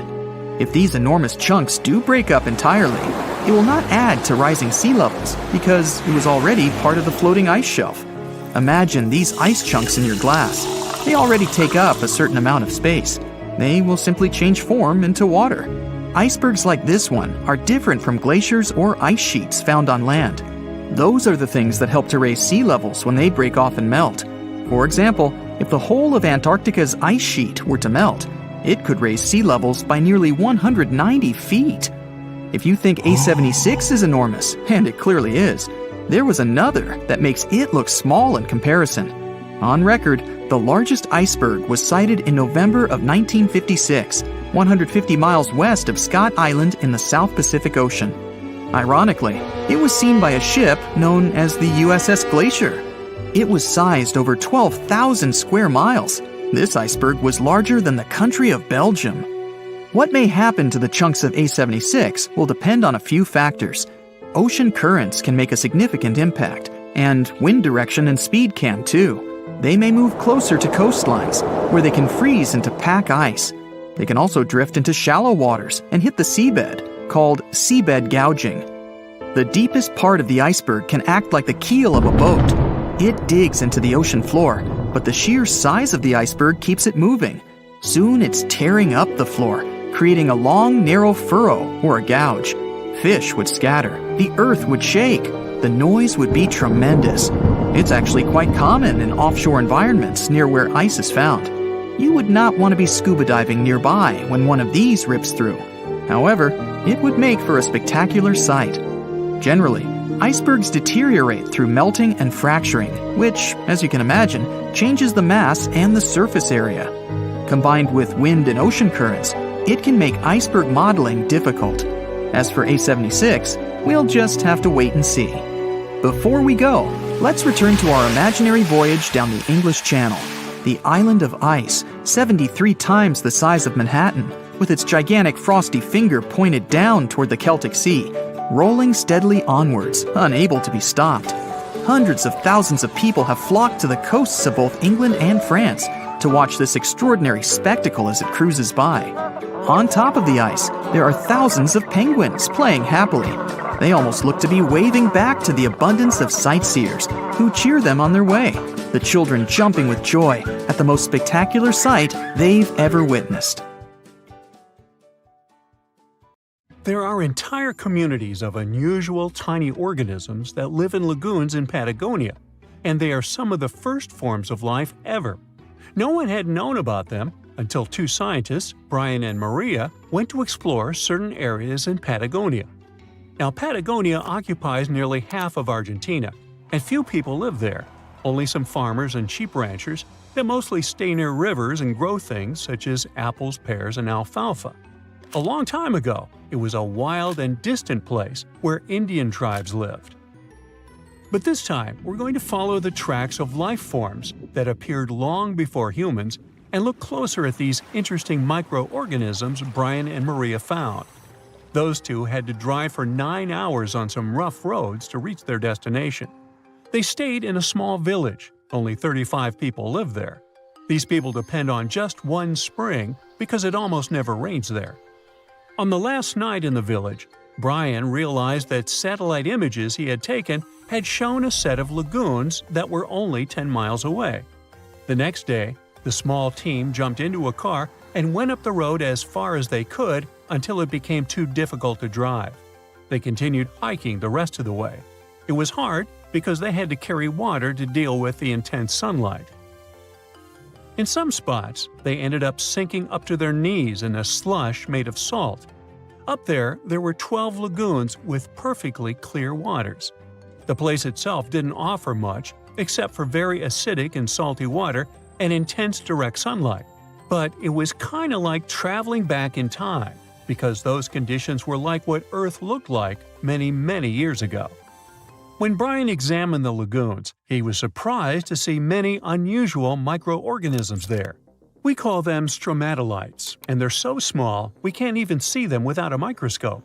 But they get together and form large communities. In the past, many unusual species lived this way. For example, cyanobacteria. They were important back in their time because they produced oxygen. Earth, in its initial stages, didn't have much of this gas in its atmosphere. The first stromatolites might have been formed by diverse types of bacteria that didn't necessarily produce any oxygen, but were just living their peaceful life there. They formed layers, piling on top of one another, so that at least some of them could get a bit of sunlight. They used sand and sticky liquids to stay close together. Brian was also incredibly surprised because those were the biggest living stromatolites he had ever seen. Living stromatolites usually grow to be over 3.3 feet high, but the newly found ones were 15 feet wide and a few feet tall, which is giant compared to those living in other places. And fossilized ones were even larger. A long time ago, they could grow bigger than today because there weren't many other species that could eat or harm them. Also, there are many other organisms today that can grow faster and more massive than them and take up their space. That's why stromatolites can only survive in rare places where hardly anything else can live, like in these very salty lagoons located high above sea level in Punta de Atacama. The stromatolites found there are the most famous ones because they might be some of the best examples of the earliest life on our planet. But they're not actually the first form of life on Earth. The oldest of their fossils are 3.5 billion years old, while some other evidence we have tells us that life on our planet appeared around 4.1 billion years ago. Maybe some stromatolites lived back then as well. But Earth has changed a lot since then, and the places where they might have lived haven't survived. Now, all this may not seem like a lot at first glance, because no one has found an exotic and weird beast our world has never seen. But these are notable examples of what searching for life somewhere else in the universe might look like. Scientists who are interested in studying Mars often come to this place, since it might be similar to what the red planet looked like an exceptionally long time ago. If there were fossils hidden in the ancient rocks on Mars, they might look like these stromatolites. Another faraway land has revealed some of its secrets. It's Antarctica, with an ancient lost world found under its ice. Antarctica hasn't always been this frosty, isolated land of snow and ice sheets. Once it used to be part of the Gondwana supercontinent, together with what is now South America, Africa, Australia, the Arabian Peninsula, and the Indian subcontinent. But at some point, it split off and went to build a life on its own. It formed as other landmasses started to move away, which created its coastline. But Antarctica was different in many other ways back then too. It used to be a land covered in magnificent forests and rivers full of life. Scientists used radar and satellites to explore a mysterious world hidden under the ice there. This ancient land, which is close to the Indian Ocean, is as big as the U.S. state of Maryland or Belgium.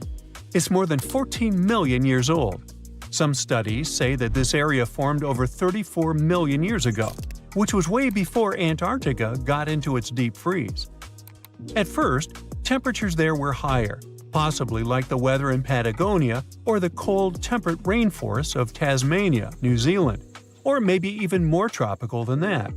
But as the climate became cooler, small glaciers started forming on hills close to the rivers. Valleys sunk deeper because of all that ice covering them.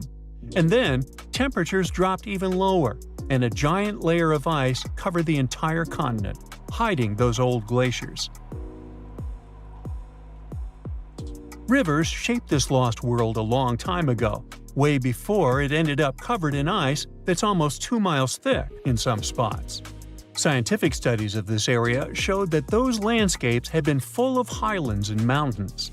The ice that formed over Antarctica made the whole area very cold, so the landscape couldn't erode anymore.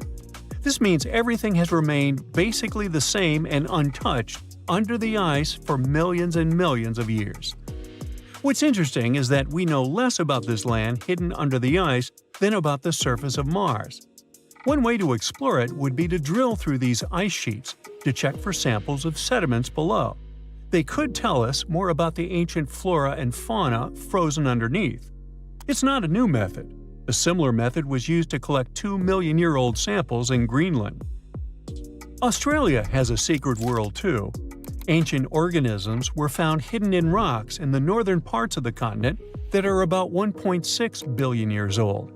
These microscopic things are part of a family called eukaryotes. The members of this family that exist today include plants, fungi, animals, and even those tiny organisms with just one cell, such as amoeba. All living things with nuclei in their cells, including us, can trace their family tree back to one of the oldest members of this family. That one is called the last eukaryotic common ancestor, and it lived more than 1.2 billion years ago. Those ancient organisms were more complex and bigger than bacteria. Maybe they were the first predators on Earth, hunting bacteria. The largest volcanic region on Earth is not in Africa or Japan, but under the ice of Antarctica. Scientists found 138 volcanoes in its western part, and if they decide to go wild, you'll surely notice it. They could melt huge amounts of ice that will move into the ocean, raise its level, and make our planet uninhabitable for humans. But before you pack your things to fly away to another planet, hear me out. Only 2 of the Antarctic volcanoes are officially classified as active now. And it would take a whole series of eruptions, decade after decade, to seriously impact the whole world. Mount Erebus, one of the 2 Antarctic volcanoes currently in action, proudly bears the title of the world's southernmost active one. It has been continuously erupting since at least 1972. It emits plumes of gas and steam and sometimes even spews out rocks, and scientists call it strombolian eruptions. One of the coolest features is a lava lake in one of its summit craters, with molten material on the surface. Such lakes are rather rare because they need certain conditions to make sure the surface never freezes over. The second active volcano is Deception Island, a horseshoe-shaped landmass. It is the caldera of an active volcano that last erupted over 50 years ago. Scientists who monitor it say it shouldn't go wild anytime soon. Antarctica also has plenty of fumaroles. Those are volcanic vents that release gases and vapors into the air. In the right conditions, They can spew out enough stuff to build fumarolic ice towers up to 10 feet tall. Scientists keep an eye on the Antarctic volcanoes with seismometers that detect when the Earth starts trembling from volcanic activity. Sometimes they also use more complicated tech, but it's all really challenging because of how far away this polar region is and how tricky it is to get there. That's why no one can predict when one of the continent's volcanoes that are now sleeping might erupt. We can guess what this waking up would look like if we analyze the events from nearly 20,000 years ago. So, shall we? One of Antarctica's sleeping volcanoes, Mount Tecate, had a series of eruptions and spewed out a good amount of halogens rich in ozone back then. Some scientists say these events warmed up the southern hemisphere. Glaciers started to melt and help finish the last ice age. For these events to repeat, we'd need a series of eruptions with substances rich in halogens from one or more volcanoes that are now above the ice. It's an unlikely scenario, but since it already happened in the past, it's not completely impossible. As for volcanoes hiding under a thick layer of ice, it looks like their gases would hardly make it to the atmosphere, but they would be strong enough to melt huge caverns in the base of the ice and produce a serious amount of meltwater. The West Antarctic ice sheet is wet and not frozen to its bed, so this meltwater would work as a lubricant and set the overlying ice into motion soon. The volume of water that even a large volcano would generate in this way is nothing compared to the volume of ice beneath it. So, a single eruption wouldn't make a difference. But several volcanoes erupting close to or beneath any of the western Antarctica's big ice streams would. Those ice streams are rivers of ice that take most of the frozen water in Antarctica into the ocean. If they change their speed and bring unusual amounts of water into the ocean, its level will rise. As the ice would get thinner and thinner, there would be more and more new eruptions. Scientists call it a runaway effect. Something like that happened in Iceland. The number of volcanic eruptions went up when glaciers started to recede at the end of the last ice age. So, it looks like, for massive changes, several powerful volcanoes above the ice with gases full of halogens need to get active within a few decades of each other and stay strong over many tens to hundreds of years. Antarctica stores around 80% of all the fresh water in the world, and if they melted all of it, global sea levels would rise by almost 200 feet. And then we'd have to look for a new planet to live on. But this again is an unlikely scenario. It's more likely that the eruptions under the ice will lubricate ice streams and seep water into the ocean, but it wouldn't be the end of the world. A super strong, super angry supervolcano could do it though, and it has already happened in the past. Over 200 million years ago, the world went through a major makeover with not one, not two, but 4 massive volcanic eruptions in huge pulses. The supervolcano called Camp had been erupting over and over for 600,000 years. It all happened in Wrangell, a large chunk of land that used to be a supermassive volcano stretching across what's now British Columbia and Alaska. And it wasn't the lava or the volcanic ash that ruined the environment. The eruption made carbon levels skyrocket. The planet would never be the same again. This volcanic activity might have helped dinosaurs grow from cat-sized critters into giants we saw in Jurassic Park. It kicked off a 2 million-year rainy season. It made the whole world hot and humid, and the dinos just loved it. Researchers dug deep into sediment layers beneath an ancient lake in Asia to uncover these secrets. They found traces of volcanic ash and mercury, clear signs of those epic eruptions. There were carbon signatures showing huge spikes in carbon dioxide levels. It made the atmosphere toasty, and the rain poured down. So the bad news is, another eruption like this could happen.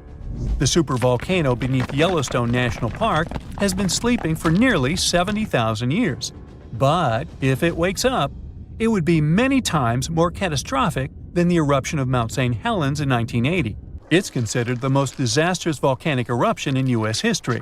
It followed 2 months of earthquakes and injection of magma below the volcano that weakened and destroyed the entire north face of the mountain.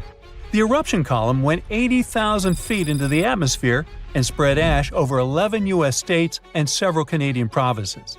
The last Yellowstone eruption was 1,000 times greater than that.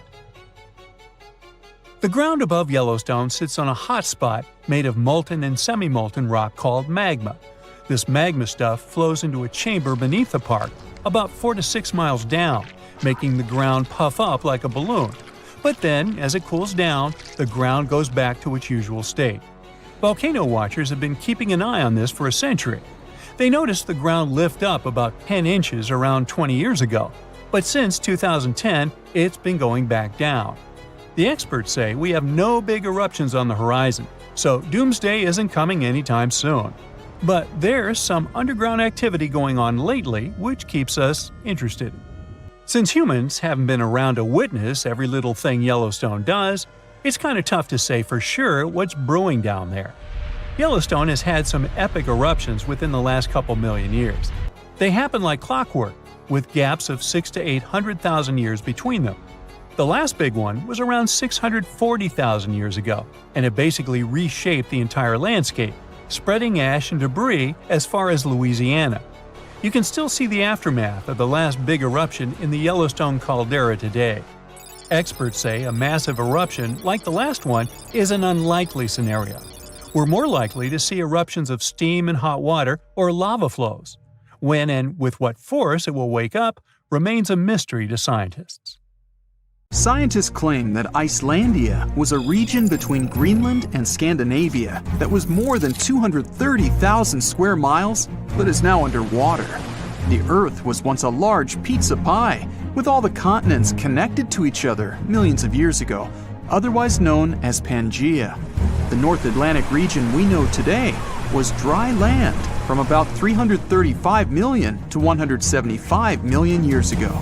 For many years, scientists and geologists assumed that the North Atlantic Ocean was birthed as Pangaea began to split apart roughly 200 million years ago. With volcanoes in the region where Iceland is, the country came to be just 60 million years ago as it broke off and sailed away from all the other lands. And since the Earth was like a large pizza pie, it divided like one. Many of the lands split up into many large and small pieces, creating the continents we know today.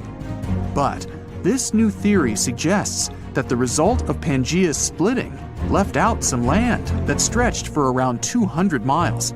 And just about 10 million years ago, that piece of land submerged in the waters on the eastern and western side, leaving the tip of the land, which is now Iceland. When plate tectonics move, they grind on each other, which gave shape to our current landscape, all thanks to the mantle. This new radical theory goes against everything written in history books and what scientists have been studying.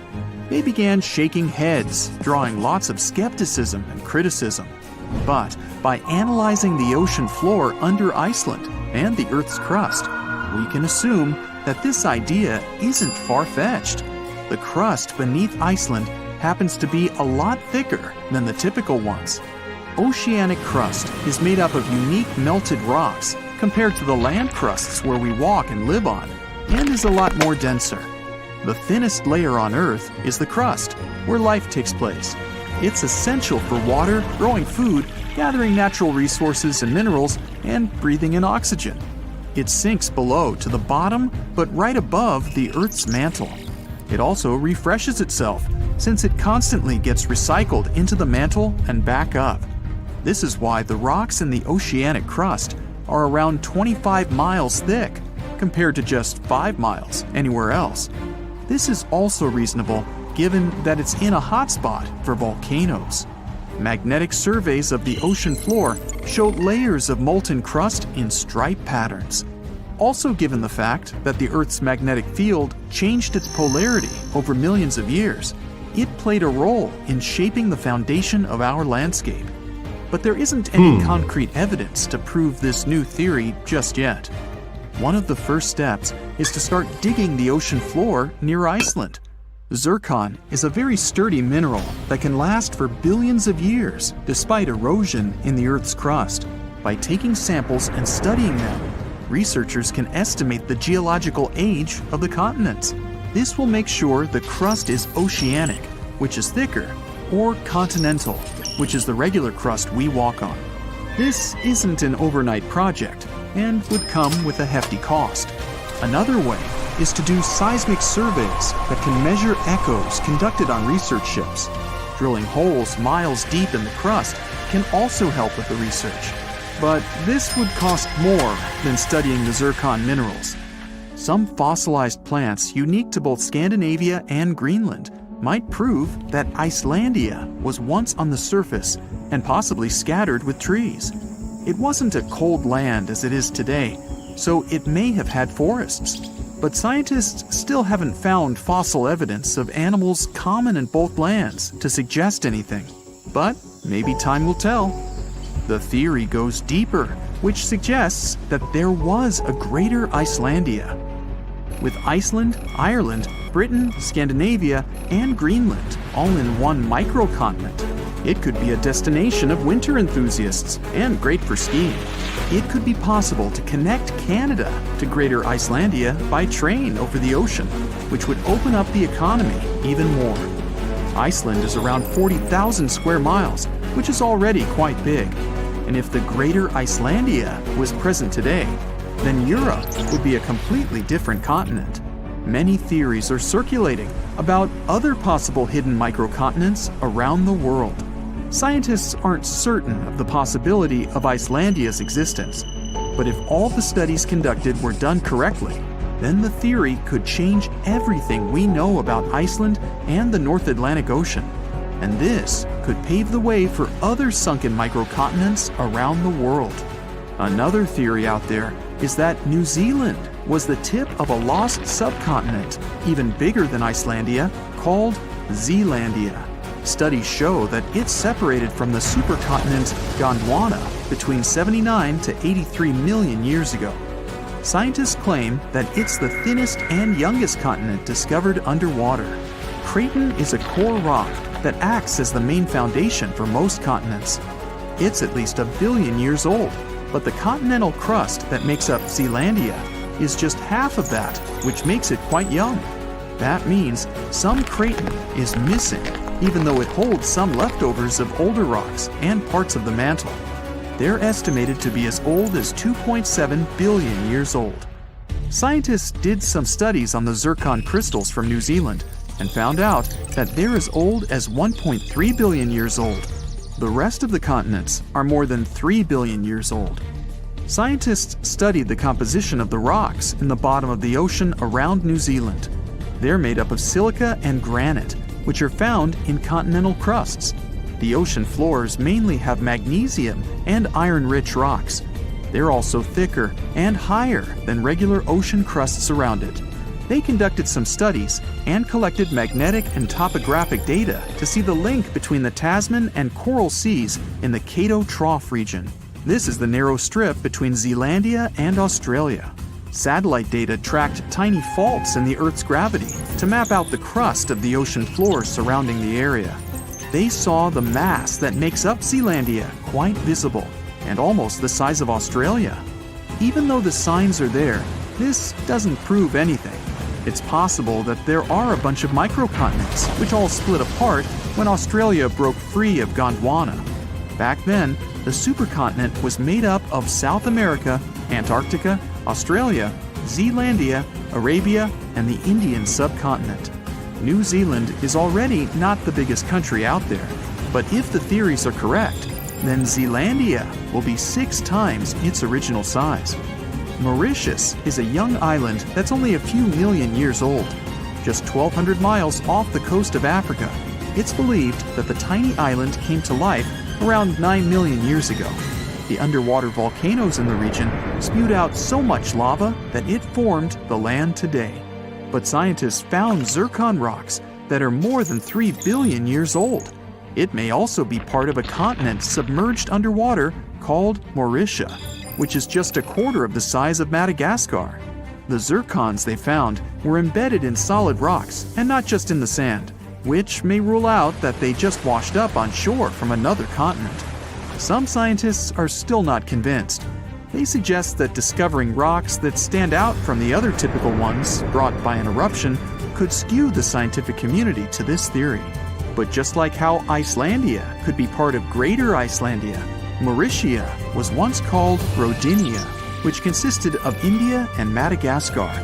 Theories suggest that Mauritia was covered in water when India broke away from Madagascar, something like 85 million years ago.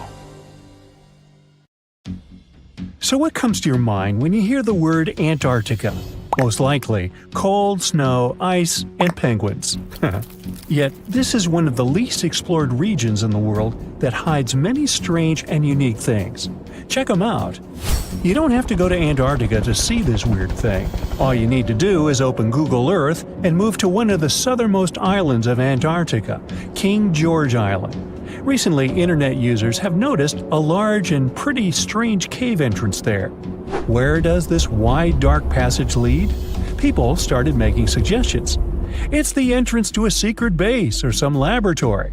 This is the part of the spaceship that crashed there thousands of years ago. This is the door to the ancient city of Antarctica. Perhaps there's a giant rock mountain with an ancient cave beneath all this snow and ice. Well, there's some ideas. Users have calculated the approximate dimensions of this cave. It might be about 74 feet high and 250 feet wide. You could hide a Boeing passenger jet in there. Nature probably created this entrance. This is a logical explanation, but there are two strange factors. First, take a look at the foot of the mountain. It seems that there are steps there. They're dark in color, as if they're made of stone. And if you look closely, you can notice something similar to human footprints. Has anyone entered this cave? Or maybe someone is still living there now. The second oddity is the disappearance of the mysterious finding. For the first time, people noticed it in a Google Maps snap in 2007. Then the entrance disappeared. Then it reappeared a few years later. After that, it vanished. And in 2022, people saw it again. Perhaps old snow melts, a new layer falls, and then the wind blows it away and the cycle repeats. But the alleged steps leading deep into the cave make one doubt the natural origin of this tunnel. You can easily find the coordinates on the internet and visit the cave via Google Earth. You might see something there and tell the world. There's another strange thing people discovered with the help of Google Earth. In 2020, one user found a strange object that looked like a giant ship 100 miles off the coast of Antarctica. It was covered with ice and snow and lying on its side. It looked like a cruise ship. You could notice the windows, the deck, and the bridge. But not all people agreed with this. Some claimed it was a spaceship. Others said it was some kind of secret building. The user who first noticed the ship stated that its size was about 400 feet, which is the perfect length for a passenger vessel. But what is this ship doing in such a remote place in the middle of a glacier? How did it get here? Who was its captain? No one has found the answers to these questions yet. In 2016, people using Google Earth discovered a photo of an unknown sea monster floating off the coast of Antarctica. This creature resembled a giant squid with a length of about 200 feet. This is slightly shorter than 3 train cars. Just imagine this kraken swimming in Antarctica's dark, icy waters and dragging to the bottom everything it meets on its way. Maybe it's the great and terrible Chulu, or one of its offspring. You will quickly notice this blood-red waterfall among Antarctica's endless, dazzling white landscapes. Don't worry, it's not blood. For many centuries, the waterfall has been painting snow in a bright red color. The stream flows straight out of a white iceberg. Let's look inside and find out what's happening there. Millions of years ago, there was a small crystal-clear pond, but then a glacier formed around it. A thick layer of ice and snow blocked sunlight, heat, and oxygen access. For millennia, the reservoir remained in this cold vacuum. But at one point, the water made a hole in the icy wall and broke out. When this salty water comes into contact with oxygen, it immediately turns scarlet or rusty. Antarctica is the only place where you can find such a unique natural phenomenon. One of the driest places on Earth is located in Antarctica. It's one of the most lifeless deserts in the world, the McMurdo Dry Valleys. In this desert, you won't see the scorching sun, hot sand, and cacti. A desert means a place with a lack of precipitation and life. The McMurdo Dry Valleys meet these parameters. But this place is also unique for Antarctica, since you won't find glaciers there. Despite the frost, ice can't form in the desert because it hasn't rained for millions of years there. It also never snows.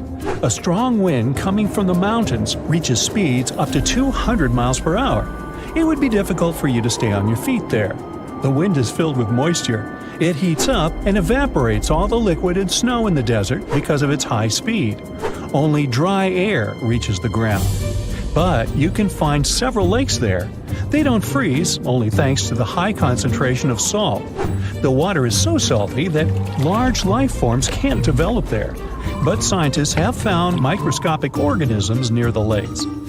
20 million years ago, Antarctica was filled with swamps and trees and swarming with insects and animals. But now, it resembles the surface of Mars, literally.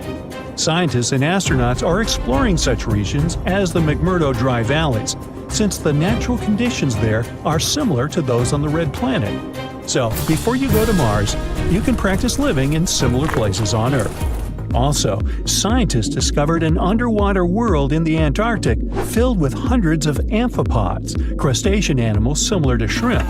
Wait a minute, it happened in the Antarctic?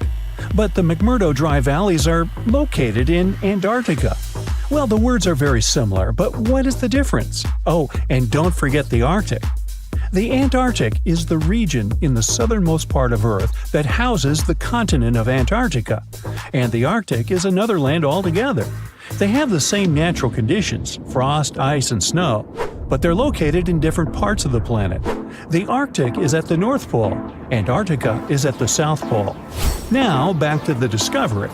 Scientists put forward theories that the ice of the Antarctic hides a vast network of freshwater rivers and lakes, and in 2022, they found a new ecosystem. Researchers explored the Antarctic Ross Ice Shelf and its underwater rivers. This is a massive piece of ice floating in the ocean. A team from New Zealand used a special drilling rig equipped with a hot water supply to drill a hole 1,640 feet deep. That's more than the height of the Empire State Building.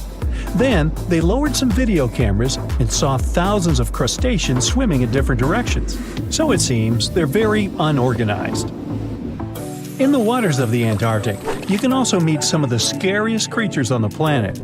These are sea spiders. They got this name because they resemble land spiders, but they're actually a species of marine arthropods. And unlike land spiders, those in the ocean are much larger.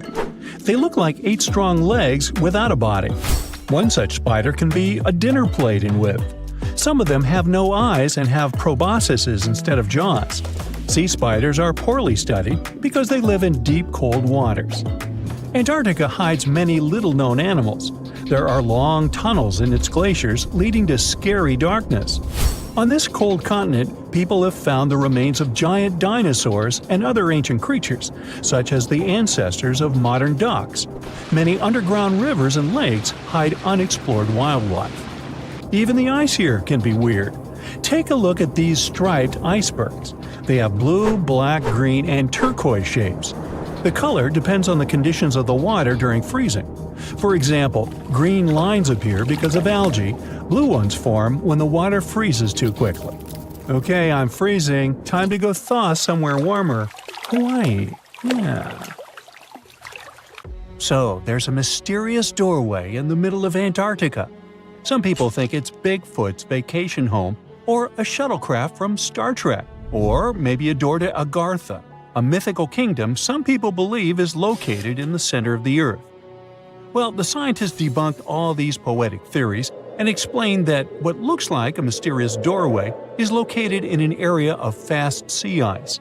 It's offshore of the coast and is full of little islands with shallow water around them. When ice flows around hard rocks hidden underneath, it can create patterns that look odd but are totally normal. In this spot, the ice is thin, so the rocks underneath have a big effect on how the ice moves.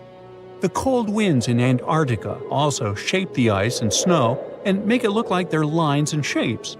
So, the mysterious doorway is just a rocky ridge poking out because the ice has melted a little.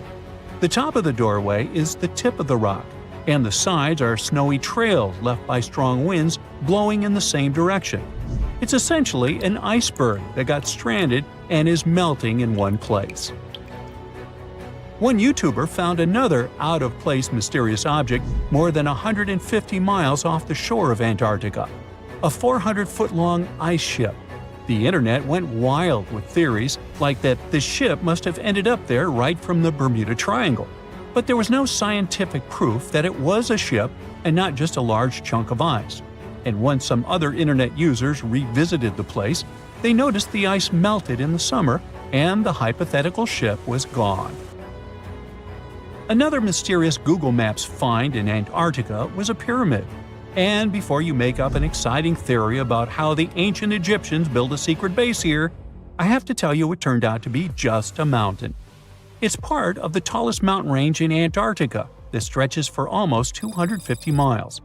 It's not the first pyramid on this continent, as explorers from the British Antarctic expedition found another unusually shaped mountain and nicknamed it the Pyramid. But this one didn't even have a pyramid shape. Here's one Antarctic find that definitely won't disappoint you: a giant ice shelf that reminded scientists of the Grand Canyon. A special submarine robot named RAN covered over 600 miles under the thick ice and brought back some amazing footage of icy mountains, valleys, flat plateaus, and swirly patterns made entirely of ice. One of the strangest things RAN found was giant bowl-shaped holes, or scoops, in the ice. Sadly, scientists lost track of the robot. They think that curious Weddell seals may have accidentally bumped into RAN and caused it to get stuck. To save energy, RAN probably shut itself down, and the scientists couldn't find it again. But the team is hoping to build a new robot and continue exploring this icy canyon to see how the patterns under the ice might change over the years. Another huge Antarctic canyon was found thanks to bad weather. A team of sound experts had to pause their work at the Casey Research Station in a storm. Instead of waiting around, they decided to use the unexpected free time to map the seafloor near Adams Glacier. And that's how they found a canyon that is almost 7,000 feet deep, almost 30,000 feet wide, and stretches over 28 miles away from the glacier. During the mapping, they discovered just part of the canyon before they had to go back to the research station. But when bad weather came in again, the ship went back and mapped more of the canyon. They were working in waves up to 13 feet high and super powerful winds, but they managed to get about 15 hours of data to complete their map. On the way back to Australia, they stopped one last time, and now they've got a full picture of the canyon. Studying it is helping scientists learn more about the history of glaciers and the interaction between the Antarctic ice sheet and the ocean. Now, there's a frozen lake in Antarctica called Lake Enigma. For a long time, people thought the lake was completely frozen solid. But during one expedition, researchers found that under the thick ice, there was a layer of liquid water about 40 feet deep. To learn more, they drilled through the ice and sent down a camera to explore what was hiding in the lake's depths. The lake's water, which they think comes from the nearby amorphous glacier through a secret underground pathway, was filled with strange microbial life. These tiny microbes lived in mats that covered the lake bed. Some of the mats were thin and spiky, and others looked like crumpled carpets, or even small tree-like shapes that grew up to 16 inches. Many of the microbes could make their own food through photosynthesis, just like plants do, and it gave the lake a high amount of oxygen. One of the coolest discoveries was a type of microbe which usually lives in low-oxygen places. Lake Enigma might be similar to environments on icy moons like Europa or Enceladus, so it could mean that these moons also have hidden water under their ice and possibly microbial life too. One more mind-boggling discovery from Antarctica is tiny pieces of amber in mudstone, found here for the very first time. It took scientists years of studying incredibly well-preserved fossilized roots, pollen, and spores that they found back in 2017. Amber proves that resin-producing trees once grew in Antarctica, part of a lush rainforest that existed near the South Pole during the mid-Cretaceous period. Back then, disclaimer, I wasn't around then, The trees would have had to survive through months of darkness during the long Antarctic winters. Scientists believe they adapted by going dormant for a long time. The amber pieces the scientists found are tiny, but they are beautiful shades of yellow and orange with bumpy surfaces that show how the resin flowed out of the trees. This resin likely leaked out to protect the trees from insects. It was preserved because water quickly covered it and kept it safe from sunlight and air. A scientist was browsing through satellite images for brown trails of penguin waste and found 4 new colonies of emperor penguins at the base of the globe. These new colonies likely have been around for years, though 3 of them are rather small, with fewer than 1,000 breeding penguins each. One of the new colonies was found close to a place called the Lazarev Ice Shelf, where there used to be a larger penguin colony. They thought this colony went extinct in 2019, but it seems the penguins have just moved a bit because of changing sea ice conditions. So studying them can help us learn more about how emperor penguins adapt to changes in the environment. Now, there used to be a giant river system in Antarctica 40 million years ago. Researchers found proof of it after studying soft sediments and hard rocks from the frozen seabed. They looked at tiny bits of radioactive elements, like uranium and lead, and learned that the deeper dirt came from the time of dinosaurs. The dirt closer to the surface was younger and had an interesting pattern, like the kind you see in river deltas today, such as in the Mississippi River or Rio Grande. Scientists found tiny signs of life in the sand. The river that once flowed here started in the Trans-Antarctic Mountains and traveled 930 miles before it reached the sea. Researchers kept studying newer layers of dirt from about 20 million years ago. They hope this will help them predict what the Earth's weather patterns might be like in the future. Discovering hidden places on our planet is extremely exciting. Today, I'm taking you on a trip that you aren't going to forget anytime soon. But suit up, this is about to get very cold. You hop on a plane and land on the ice-covered island of Greenland. An unbelievable view of the Aurora Borealis, aka the Northern Lights, is greeting you. You can't believe your eyes. Your guide tells you how rare this phenomenon is. Usually, people spend days trying to hunt it down. You feel lucky and take your time to appreciate these beautiful dancing greenish lights. You're glad you brought your camera along, aren't you? Between clicks, you learn that the Aurora Borealis is the result of some rather rough events. This spectacular light show occurs when energy particles from the sun slam into Earth's upper atmosphere. On day 2, you continue to explore the place by air. This may not come as a surprise, but Greenland is one of the world's largest islands.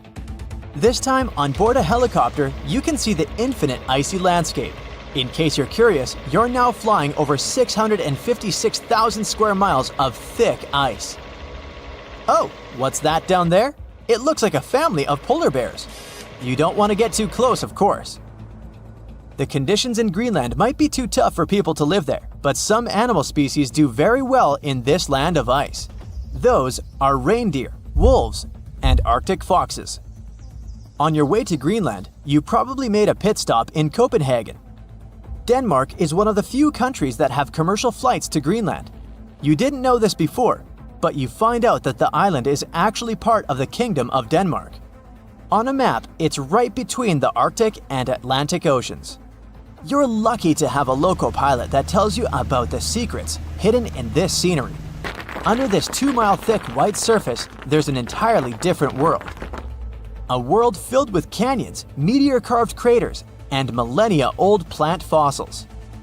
You are beyond excited to go visit one of these spots, but of course, you'll have to use your imagination, as all of it is hidden under ice. Believe it or not, nearly 80% of the island's surface is covered with it. The first stop on your tour is Greenland's Grand Canyon. You land not far from it, somewhere in the northern part of the island. You may know that canyons are deep, narrow valleys with steep sides, but I bet you didn't know that the word canyon actually comes from the Spanish word cañón, which means tube or pipe. Now, this Grand Canyon has some similarities with the one in the US. First of all, in size. It's at least 460 miles long and up to 2,600 feet deep in some places. There's a true subglacial valley down there, and if you're wondering how this happened, Well, the canyon had probably been formed by a river that had been flowing through Greenland before the ice took over. Oh yeah, Greenland hasn't always been covered with ice. It was once green, no pun intended. Many other icy places on Earth, such as Antarctica, were once covered in greenery. Scientists have figured out that in the past, Greenland was mostly ice-free. With the help of airborne radar, they made amazing discoveries. By the way, ice is invisible to radar technology. If you have trouble believing it, try putting an ice cube inside your microwave. It won't melt or heat up. A recent discovery of fossilized plants allowed researchers to estimate that Greenland used to be much warmer than they could imagine. 2021 research conducted by the University of Vermont found fossils of twigs and leaves, which left researchers very confused.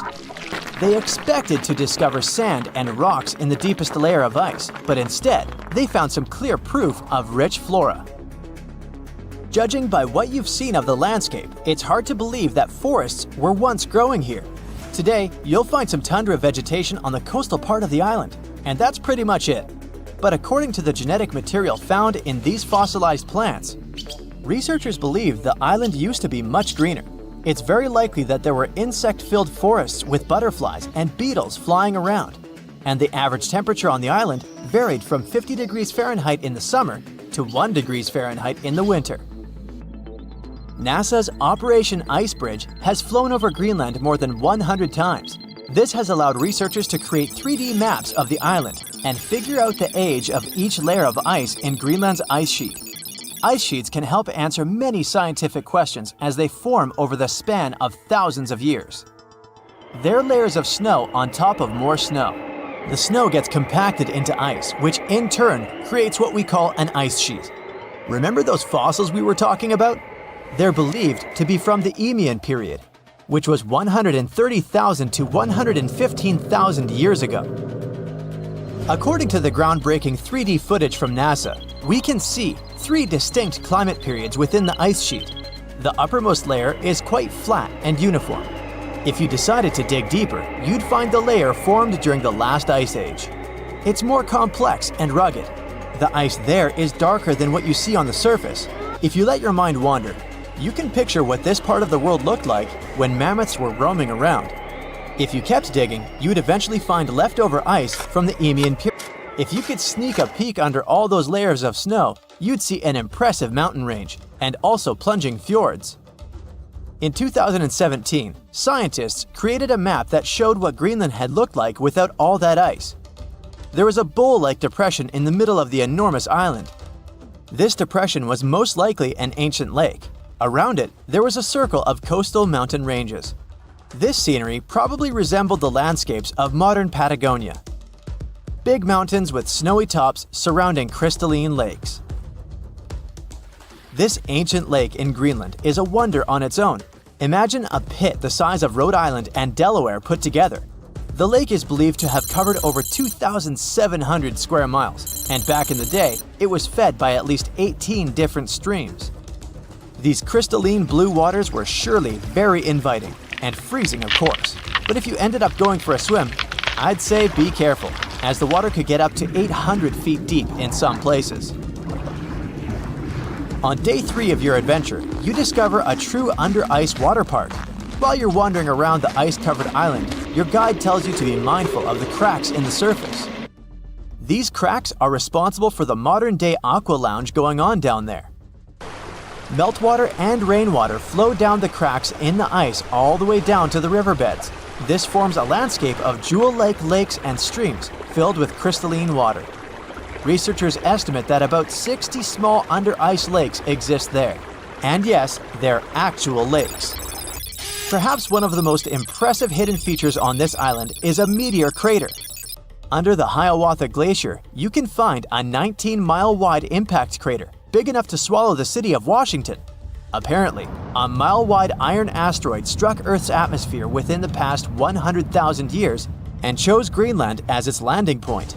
If anyone had been around to see it, they'd have witnessed a real show, a white glowing fireball cutting through the sky. Scientists speculate that if it had landed on an ice sheet, it certainly vaporized both water and stone.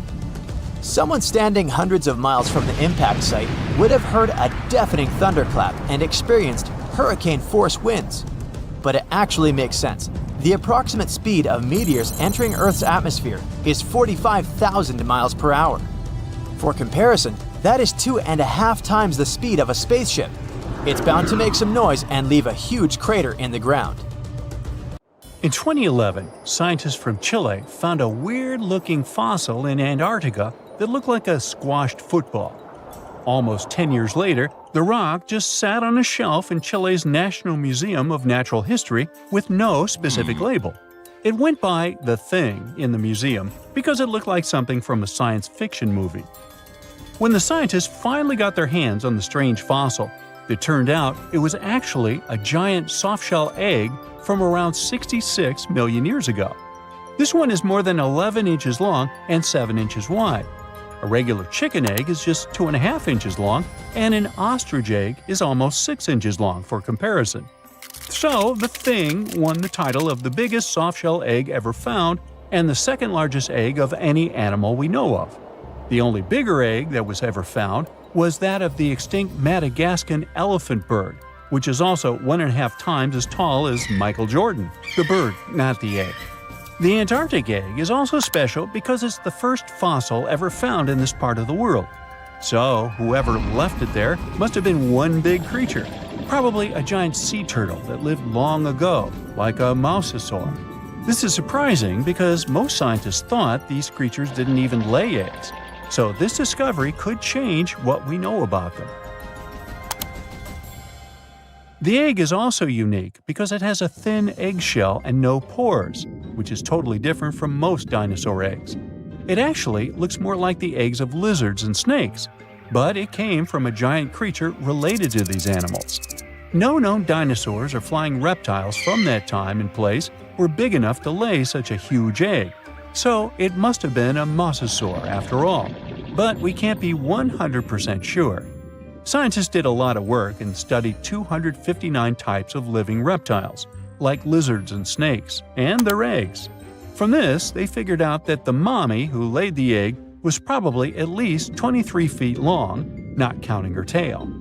During the late Cretaceous period, this part of Antarctica might have been like a nursery.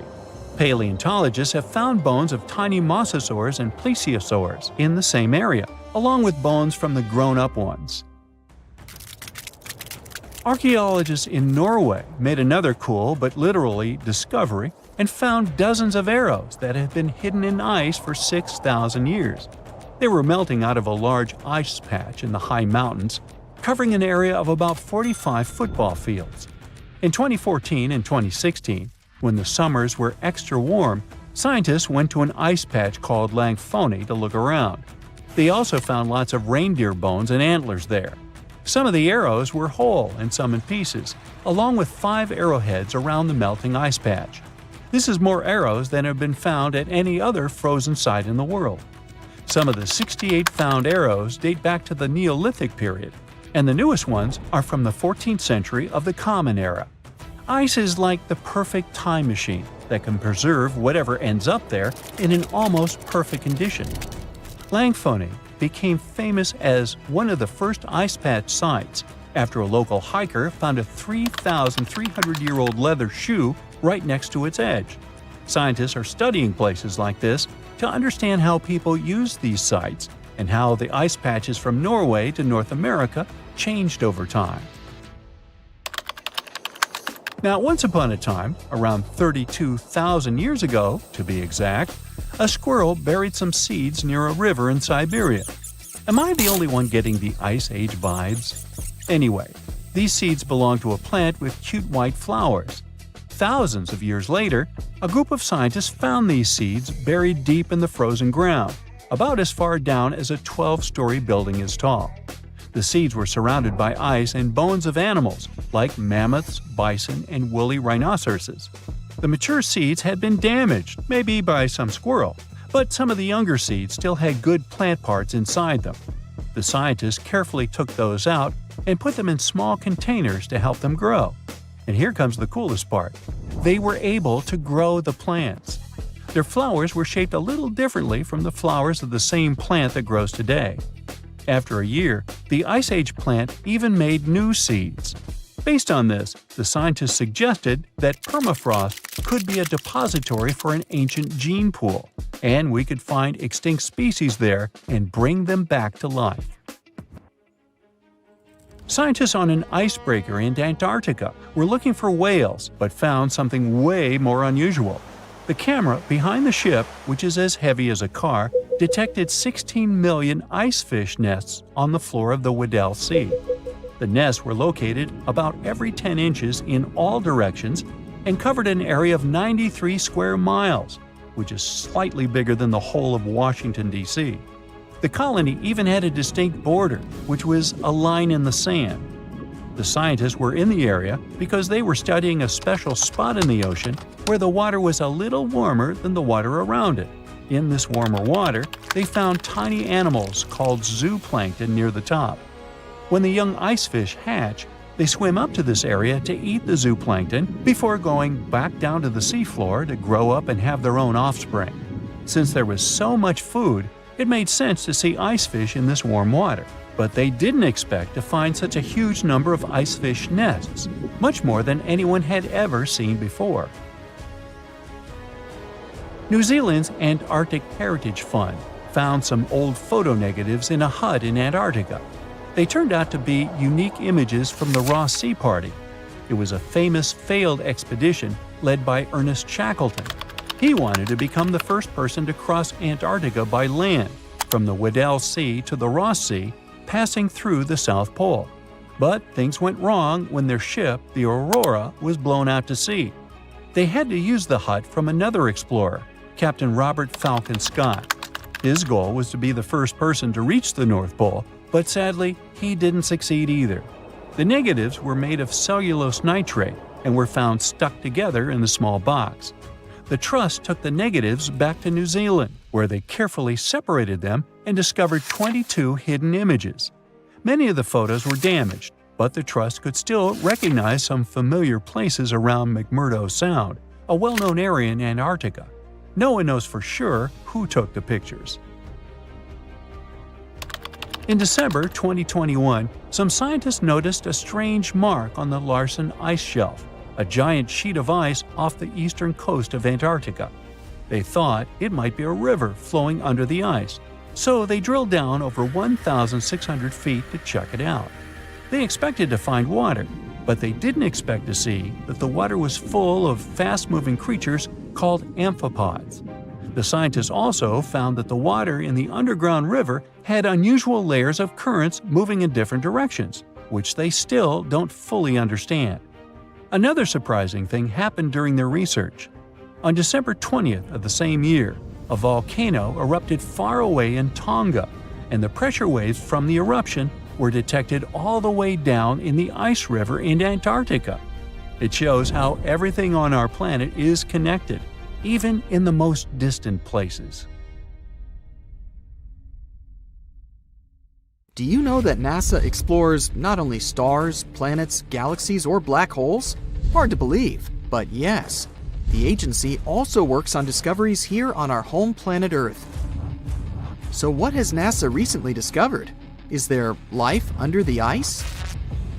While they were analyzing data recently, they discovered something unbelievable hiding under Antarctica's ice. And this discovery not only changes everything we know about the whole water system of the Earth, but it may also help with research about life in space.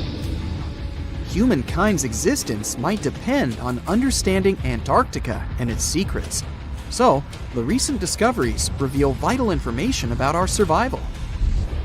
But before we continue, let's see how much you know about this place, where it's only ice as far as your eyes can see. Antarctica is one of the world's 7 continents in the southern hemisphere. It's the 5th largest continent in terms of total area, and that means it's almost twice the size of Australia. Want to see real meteorites? Go to Antarctica. Due to its dry climate, Antarctica is one of the best places to observe space. But what's even greater is that you can find meteorites on the white surface of the continent. Scientists have already plucked about 45,000 meteorites from the ice, and they think they can see another 300,000. Since there aren't many terrestrial rocks there, it's easy for them to spot them, thanks to their dark color. Antarctica's dry desert environment also helps preserve them, even the ones that fell to Earth more than 1 million years ago. And can you imagine any volcanic activity in Antarctica? It's hard. But this place is where fire meets the ice. West Antarctica is where most volcanic activity occurs. Scientists recently found that 138 volcanoes exist in West Antarctica alone. Wow! You would think that Antarctica is always cold, but no. Its coastal regions can get as warm as 50 degrees Fahrenheit. But have you ever wondered what Antarctica would look like if there were no ice? It may seem unimaginable now, but it was not always covered by ice. That was 34 million years ago, though, so nobody could tell how the continent's surface would be without the ice. But NASA changed that. They generated computer simulations and created the most accurate map of it as of today. What they saw was incredible. The continent was not flat at all like it seemed. It's pretty bumpy with valleys, rolling plains, and high mountains. But this was nothing next to what they had discovered under Antarctica's ice. So, what is it? Drum roll, please. NASA found 2 new subglacial lakes. And what's even cooler about it is that they spotted these lakes from space. How is that? If your answer is high-tech satellites, then you're right. In 2003, NASA launched a satellite called IceSat. It measured ice sheet mass balance and cloud and aerosol heights. The satellite also helped create the ice-free map of Antarctica. In 2010, the European Space Agency launched the second satellite, Cryosat-2. It was for tracking the changes in the thickness of the ice. Then, in 2018, NASA launched the third one, IceSat-2, a follow-on to the IceSat spacecraft. It measured ice sheet elevation and sea ice thickness. It was NASA's most advanced Earth-observing laser instrument. It delivered the highest precision data. And when that was combined with the data from the other satellites, it was possible to spot these 2 new lakes near a pair of larger ones. But how is it possible that these lakes exist in the first place? The average thickness of most Antarctica ice is approximately 1.2 miles. However, it can get over 1.8 miles thick in some places, especially during the winter. So, you might think that there's nothing under there, but science says otherwise. It's not quite possible to see it with your bare eyes, but the continent's ice is slowly but constantly flowing in different directions under the force of its weight. But scientists could not figure out how water moved for many years. That started to change in 2007, when data gathered from the IceSat provided insight into what hides beneath the surface. They first discovered an entire network of meltwater lakes connected under Antarctica's fast-flowing ice streams, and there were hundreds of them. Scripps Institution of Oceanography glaciologist Helen Amanda Fricker figured that the elevation changes measured by IceSat happened because of the dynamics of these lakes. They did not hold meltwater statically. Instead, they were filling and draining continuously over time through a system of waterways. And as they did that, the ice above rose and fell. But where do they drain? The ocean, of course, and it drains a lot.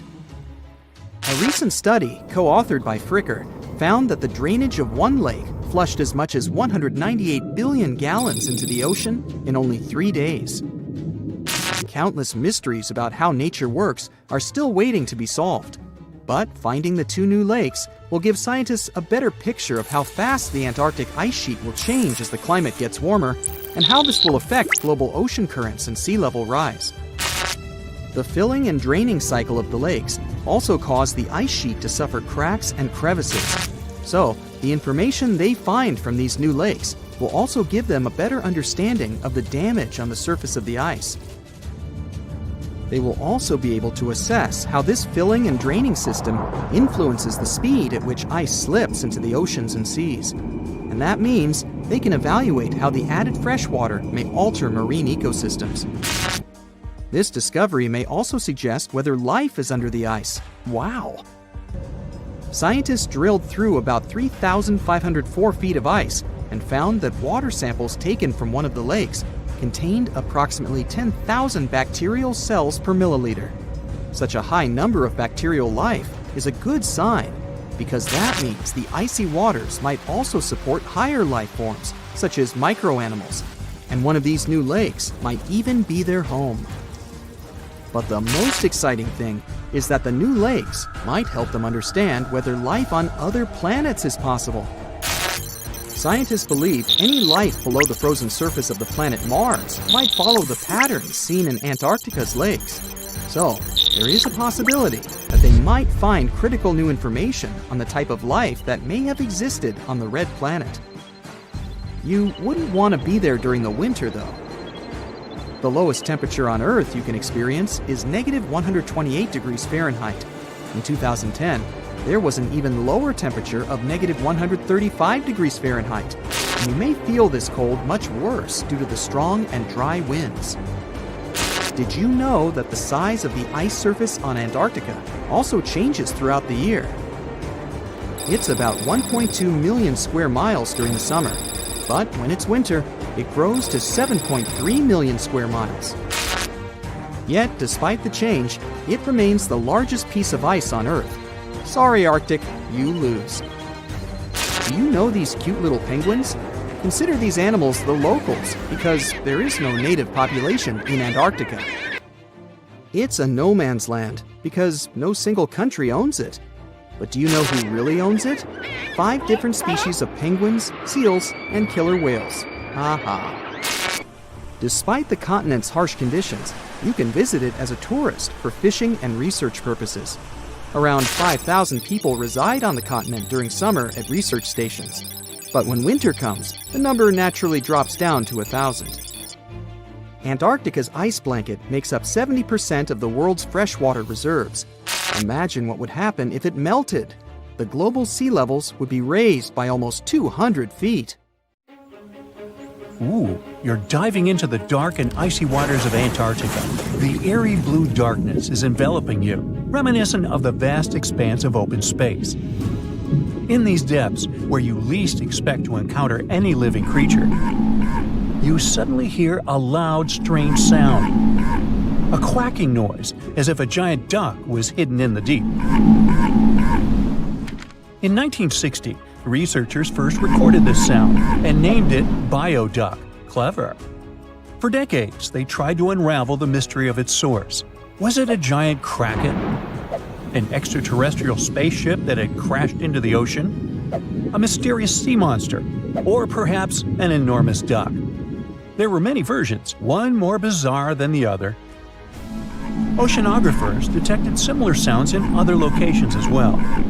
Off the western coast of Australia and near New Zealand, they recorded similar but higher pitch signals, which they named bio-goose. It seems the creepy atmosphere of the story disappears with such names. Anyways, these sounds were not isolated incidents. They happened multiple times with consistent intervals. Many initially thought the source must be mechanical, given the regularity of the sounds. However, studying the oceans in the latter half of the 20th century was challenging because of limited technologies. Nevertheless, scientists persisted in collecting data on bioduck and biogoose, driven by their insatiable curiosity. As more data accumulated, so did the theories. But scientists eventually uncovered the mystery. Bioduck turned out to be a form of communication with a biological origin. When researchers analyzed the repeating sounds, they noticed that the signals never overlapped. One source would speak while the others remained silent, suggesting a form of communication. The question remained, which ocean creature possessed such an extraordinary method of communicating through varied frequency sounds? The answer, as many have guessed, is whales. Scientists compared the bioduck sound from Antarctica with the calls of minke whales and found striking similarities. The biogoose sounds from the waters off Australia and New Zealand likely belong to other species or very young minke whales. This discovery, however, only deepened the mystery. What purpose did these sounds serve?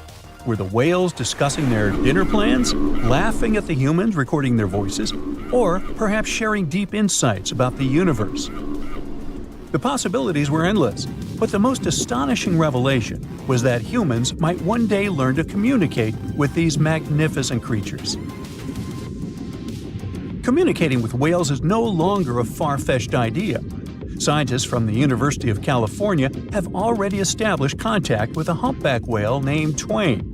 In a groundbreaking experiment, researchers conducted a 20-minute conversation with the marine mammal. Here's how they did it. The specialists went on a marine expedition to the coast of Alaska, where they recorded the sounds of a group of humpback whales. Then they played these sounds through speakers, sending the signals back into the ocean. The recorded sounds resembled a greeting, like, "Hey, what's up?" but in the whale language. These greetings are used by whales to call each other or indicate their location. Now, soon after sending the signals, the researchers received a response. Twain approached the boat, circled it, and replied with a "hey" of its own. This marked the beginning of the first ever human-whale conversation. For 20 minutes, the scientists sent 36 signals to Twain, and each time the whale responded. Moreover, it waited for time intervals before answering. That is, the team received a response from the whale, waited 10 seconds, and turned on the sound again. Researchers then waited 10 seconds and answered. It seems that Twain was a very delicate interlocutor. Maybe it was a gentleman in the whale world, who knows?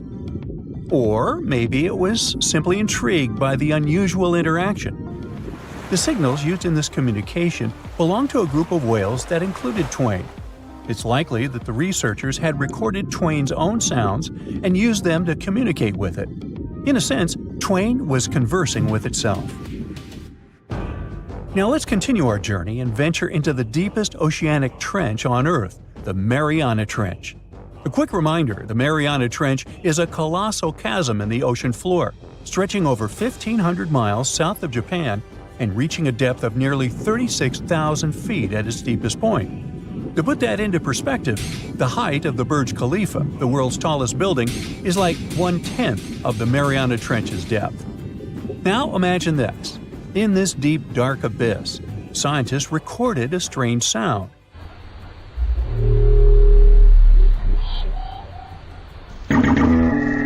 Unlike bioduck, this sound resembled something from a science fiction movie, a low rumble, followed by a metallic ping. Reminiscent of the sounds made by spaceships in sci-fi movies. Researchers named this mysterious phenomenon biotwang noises. Scientists first detected this strange sound in 2014 during an acoustic survey of the Mariana Trench, and they quickly identified its source: whales, specifically bride's whales. Using artificial intelligence, researchers analyzed around 200,000 hours of audio recordings from the ocean and found matches with a group of bride's whales. Like other animals, these whales use sounds as a form of communication. Now, did you know what else was found at the bottom of the Mariana Trench? A plastic bottle. It's unlikely it was done by a kraken or a whale or some type of monster. Everything is simpler here. The bottle ended up there because of a human. But that's a topic for another video. Okay, let's deal with one more sound. No whales this time, just a mysterious sound in the loneliest place on Earth. This place is called Point Nemo, and that's why it's so lonely.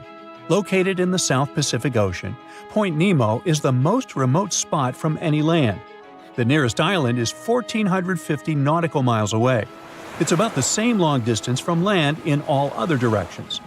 Moreover, here, there's almost no marine life, since few water currents reach this spot, and therefore few nutrients are supplied. In a sense, it's a water desert. And so, in 1997, oceanographers recorded a very strange and frightening sound coming from the depths in the area of Point Nemo.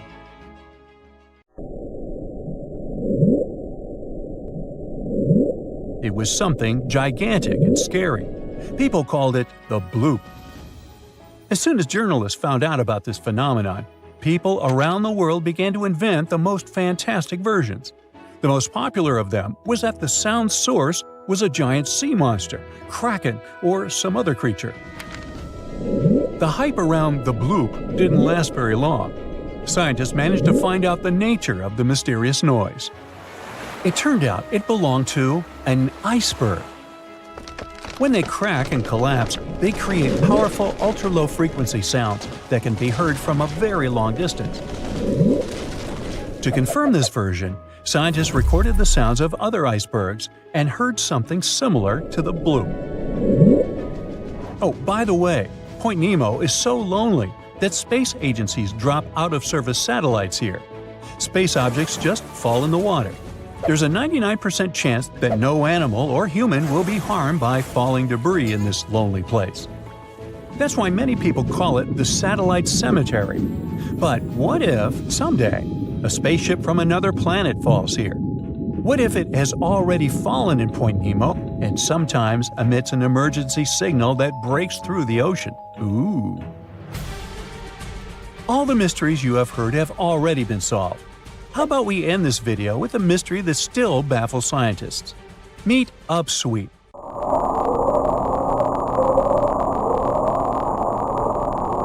One of the most mysterious sounds ever recorded in the ocean.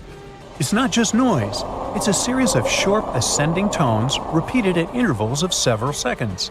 It was first discovered in 1991 using hydrophones installed in the Pacific Ocean. At first, oceanographers suggested that upsweep could be associated with volcanic activity or underwater earthquakes. But the seasonal nature of the sound and its intensity change depending on the time of year, which rules out these versions. People began to consider hypotheses related to the biological life of the ocean. They studied the migration routes of marine animals and their behavior at different times of the year. However, despite all efforts, the sound source has not been identified. Some studies suggest that upsweep may be associated with certain species of fish or other marine animals that make sounds for communication or navigation, but no one has been able to prove it. Consider Lake Enigma. What a fitting name! It's already strange enough because it's not even supposed to exist. But now, we stumbled upon actual life deep beneath it.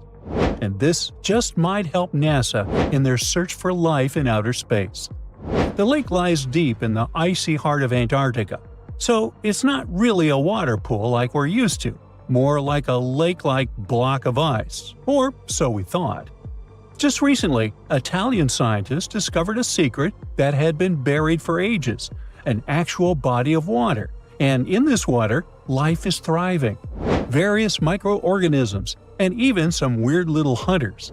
Which is super weird, since Enigma sits in a remote and harsh corner of our planet, the northern Victoria Land in Antarctica. The entire South Pole is cold, but whew, in this place, temperatures can plummet to a horrifying minus 41 degrees Fahrenheit, though on average it's around 7. Brr, chilly. Like we said, this lake shouldn't even be there at all. Antarctica is technically the largest desert on Earth, even though it's covered in snow, because it's super dry. There are zero rains, truly little snowfall, and the sun barely evaporates anything. And even if there is some water, the insane winds make sure to dry everything out super quickly. Putting on our thinking caps, this lake should lose an unimaginable 7 million cubic feet of water every year. Yet, the water remains. Why? No one knows. Scientists say there could be something deep underground that refills it constantly. They just have no idea what that might be. Maybe deep underground rivers, melting ice, or something else entirely. But hence the name, the Enigma Lake. The block of ice we mentioned is permanent and super thick, at least 36 feet of it, and that's higher than a 3-story building. So researchers decided to check out if there's anything beneath it. They used a so-called ground-penetrating radar, a super-smart echo detector for the ground. This radar sends invisible radio waves into the Earth. When they hit something underground, like rocks, water, or anything else, they bounce back to the device. By measuring how long it takes for the signal to return and how strong they are, we can determine the distance and what exactly the radar hit. That's how animals like bats, whales, and dolphins can see underwater. And we humans stole this cool nature idea to research buried structures and hidden caves. Scientists used this device all over the Enigma surface. This way, they were able to create an entire map of this under-ice world beneath. The water itself wasn't surprising. It's the unique ecosystem in it that shocked them. Unfortunately, no secret monsters or extraterrestrial secrets this time. But there are microorganisms there that may not exist anywhere else on Earth. Somehow, these creatures have managed to survive in complete isolation and extreme cold. It's not that we don't know these microorganisms, we've met them before, just not exactly like this. There are a couple groups hanging out down there. The first one is Bacteroidota. They love breaking down complex molecules, especially in your stomach, and help digest tough plant fibers. They mostly hang out inside us, but in the outside world, we might occasionally find them in soils and oceans. Then Actinobacteriota, genius chemists among bacteria. They decompose organic materials and help the soil get healthier. They're also famous for producing antibiotics, so we owe a lot of our medicine to them. The third one is Pseudomonadota. These guys weren't a surprise. They're crazy adaptable. They can thrive pretty much anywhere, from soil to water to the human body. Some of them are good, helping plants grow and in nutrient cycles, but others can be opportunistic pathogens. Ooh, bad guys. But what is actually a surprise is that Lake Enigma has tons of passibacteria. They're ultra-small even for microorganisms and can barely do anything themselves. So they prefer to live in symbiosis or be little parasites, relying on their hosts for nutrients and other necessities. All these little chompers might be ancient. They could be remnants of a time before the lake froze over completely, which is hundreds of thousands of years ago. It's simply weird to encounter these bacteria in the Enigma Lake, especially the little parasites. Passibacteria usually love low-oxygen environments, but this lake is very oxygen-rich, not even mentioning an almost 40 feet of ice above. So all this means that even though we know who these guys are, this specific species might be new to us. They could have evolved with some unique adaptations and abilities using the lake's unusual chemistry. They probably rely on a super simple and delicate food web. Some of the microorganisms produce energy from light, well, whatever light gets down there, or the lake's chemicals. The symbiosis guys most likely survive by living on or inside their neighbors. Yep, these microscopic creatures hunt each other. Nope, things can't be peaceful even in a place like that. If we find out what their secret to survival is, we might learn more about chemistry, medicine, and even extraterrestrial life. Because if life can endure such extreme conditions, then it can probably appear pretty much anywhere, including our closest neighbors, Europa or Enceladus, the moons of Jupiter and Saturn. They definitely hide oceans beneath their frozen surfaces, and now there's a very high chance there might be some life there. Antarctica must be the closest thing we have to extraterrestrial exploration before we actually land on other planets. It's full of hidden mysteries and surprising creatures. Even outside of Lake Enigma, the South Pole harbors life. Just take the McMurdo Dry Valleys, which are often referred to as Earthly Mars. These are among the most mysterious and extreme places on our planet. They're stretching across Victoria Land in Antarctica, and this is one of the driest places on Earth. Makes sense if you remember the name. Surprisingly, unlike other parts of the South Pole, this land is almost entirely devoid of snow and ice, just lots of super cold ground. There might even be some sand dunes nestled here and there between the rugged mountains. The ground is mostly covered in loose gravel, scattered with ancient rocks made of granite, and something interesting called gneiss, just spelled differently. It's the type of rock that's been through a lot, literally. It's usually born when granite and sedimentary rocks have to endure insane pressure or horrifying heat for a while, a process called metamorphism. These conditions are so intense that they literally rearrange the minerals into layers. That's why gneiss has such beautiful foliated looks. It's the planet's version of baking a layered cake. It's amazing because this place is almost exactly the way it was millions of years ago. These valleys are frozen in time, and they give us a little glimpse into Earth's distant past. And that includes life. Once again, local winds are absolutely terrifying gusts of cold air racing downhill, and they evaporate snow faster than it can even melt. So, logically, you shouldn't find much water here, not even mentioning life. But somehow, you can still stumble across frozen lakes and saline ponds in the dry valleys. And local life stretches all reason and our understanding of biology. It exists inside the rocks themselves. Microorganisms are hidden in slightly moist cracks and crevices. Deep inside, there's endolithic bacteria. These guys are super chill. Instead of moving around like other microorganisms, they always stay put inside their little rocky homes. How do they survive? Through photosynthesis. Just like plants, they take teeny tiny parts of light that gets in crevices and acts like little solar panels, getting energy from the sun. Meanwhile, in another place, beneath the Taylor Glacier, there's bacteria that literally doesn't eat anything. Not comfort, not sunlight, not even oxygen. These guys rely on a diet of dusty rocks and sulfur to fuel their weird metabolisms. By breaking down sulfur and iron, they get energy to sustain themselves. This way, they easily survive in deep seas, at sub-freezing temperatures, completely cut off from sunlight, oxygen, and the world itself. This place is fascinating for both its life and the lack of it. In some parts of the valleys, like University Valley, yes, that's what it's called, the permafrost is so harsh that no microbes were found at all. This might be one of the only places on Earth where life appears to be completely absent, a quite scary idea. Anyway, now scientists are thinking about learning more about Lake Enigma and drilling this Mars-like environment. Exactly for that reason, to see how we could get samples from Mars in the future. We're in Siberia. It's so cold here that freezing gusts of wind are burning your face.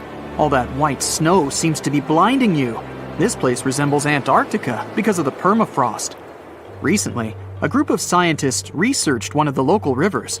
With the help of a drilling rig, they extracted several samples of frozen soil. The scientists were shocked to find living creatures inside the ice. Later in the laboratory, they realized that the creatures were microscopic multi-celled organisms known as bdelloid rotifers. These creatures looked like little worms.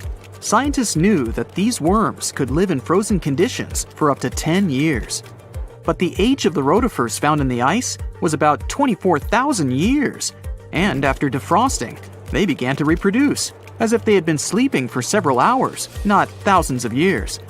Further analysis showed that these organisms could stay frozen for hundreds of thousands of years. The rotifers might have lived during the time when people didn't invent the wheel yet. And this isn't their only superpower. Bdelloid rotifers are among the most radioactively resistant animals on Earth. They can survive in places where there's no oxygen and water.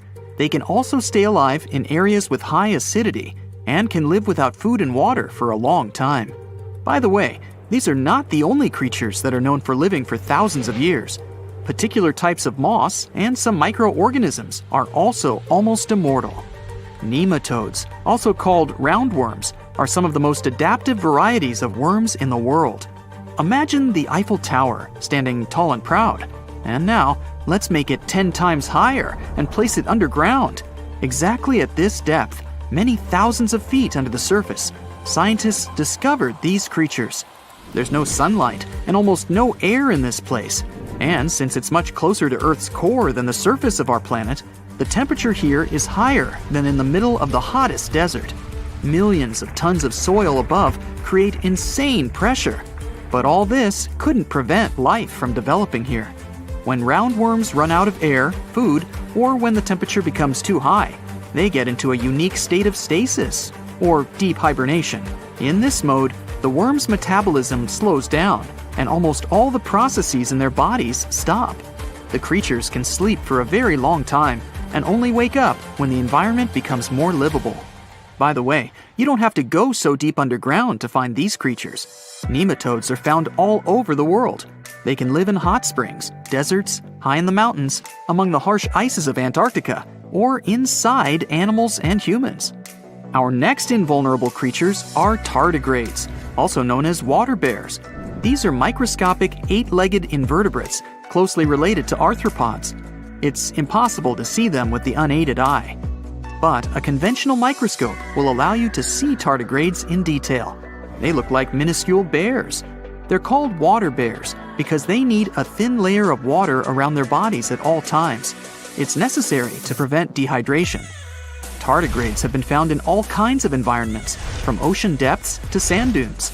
They're incredibly robust thanks to their unique organism structure. Yeah, they look soft, but their body is covered with a tough cuticle.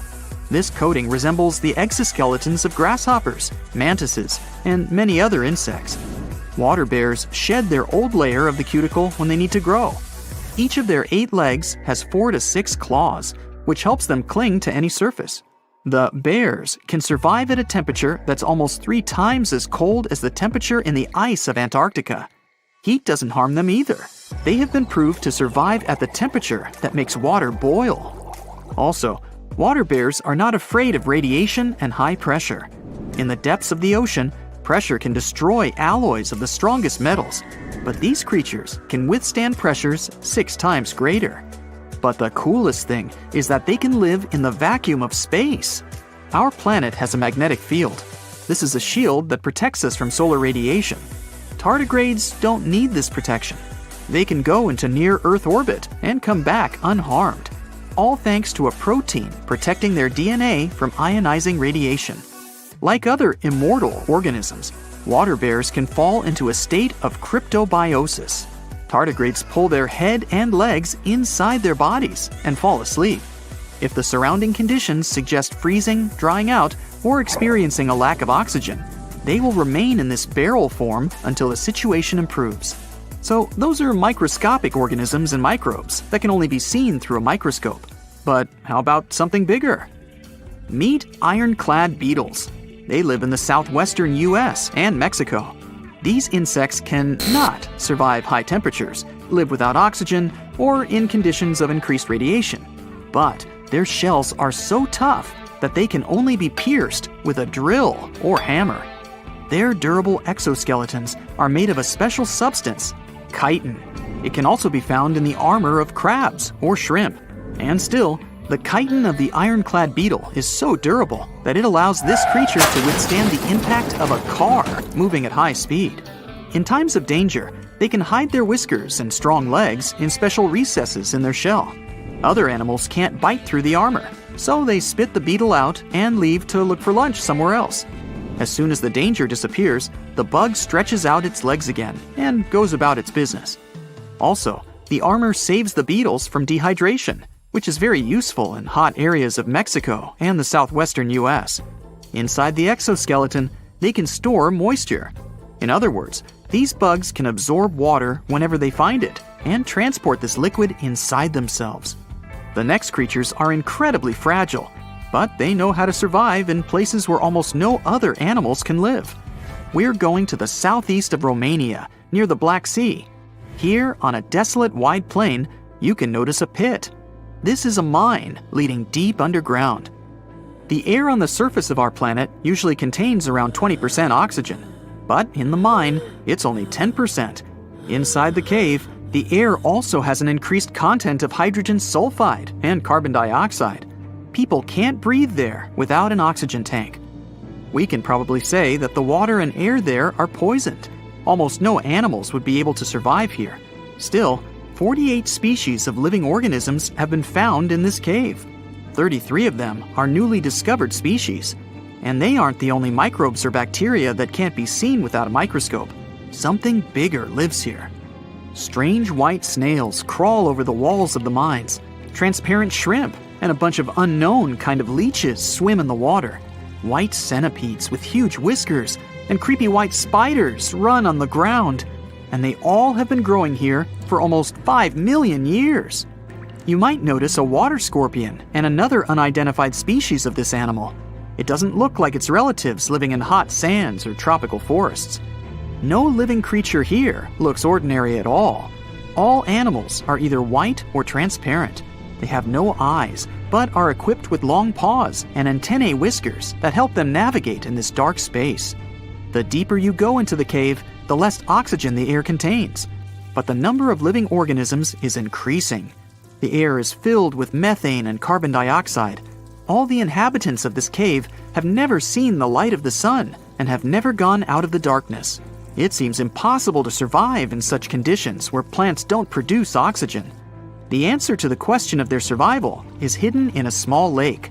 The surface of the water is covered with strange foam. If you look closely, you can see that this white substance is alive. It resembles soft, wet paper that is easy to tear. The thing is billions of living organisms, bacteria called autotrophs. There's much more carbon dioxide in the cave than there is outside, and these bacteria, like plants, absorb it. But they don't do this with the help of photosynthesis, which means they don't need sunlight. They use water for chemosynthesis.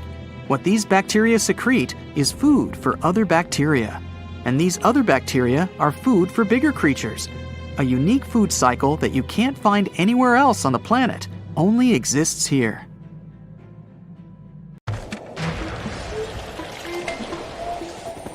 There's not much to do in Antarctica except scientific work. You could check out the wildlife, like some cute penguins and seals, and you'd get to see the occasional whale swimming around. Antarctica is one of the biggest lands out there that's only inhabited by scientists and researchers from all over the world. These scientists dug a hole through some pretty thick ice to study the ancient air and how the atmosphere cleans itself.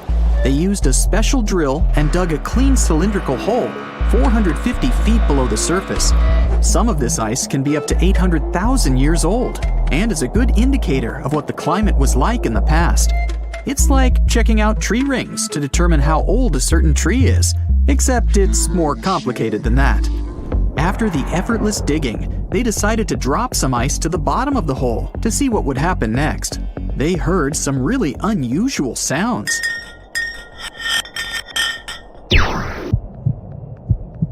It felt like being on a spaceship traveling through a bunch of obstacles with many rocks smashing into each other. The pitches changed over the quick descent of the block of ice, ranging from high pitch and ending with a low heartbeat-like sound. The scientists were puzzled when they first heard this and dropped some more ice, only to find out that the same type of sounds were being produced, just in different variations. They couldn't tell what was down there and, more importantly, why these kinds of sounds were produced. Antarctica boasts quite a few volcanoes, many of which are under super thick sheets of ice. Scientists discovered 91 volcanoes and claimed there could be more, potentially making it the most extensive volcanic region in the world. While they were doing regular scientific research, they came across many unmistakable large cone-shaped figures underground. Some were as deep as 2 miles in the ice. Some of the peaks were over 3,000 feet tall and dozens of miles across. But on the surface, it's as plain as a sheet of paper.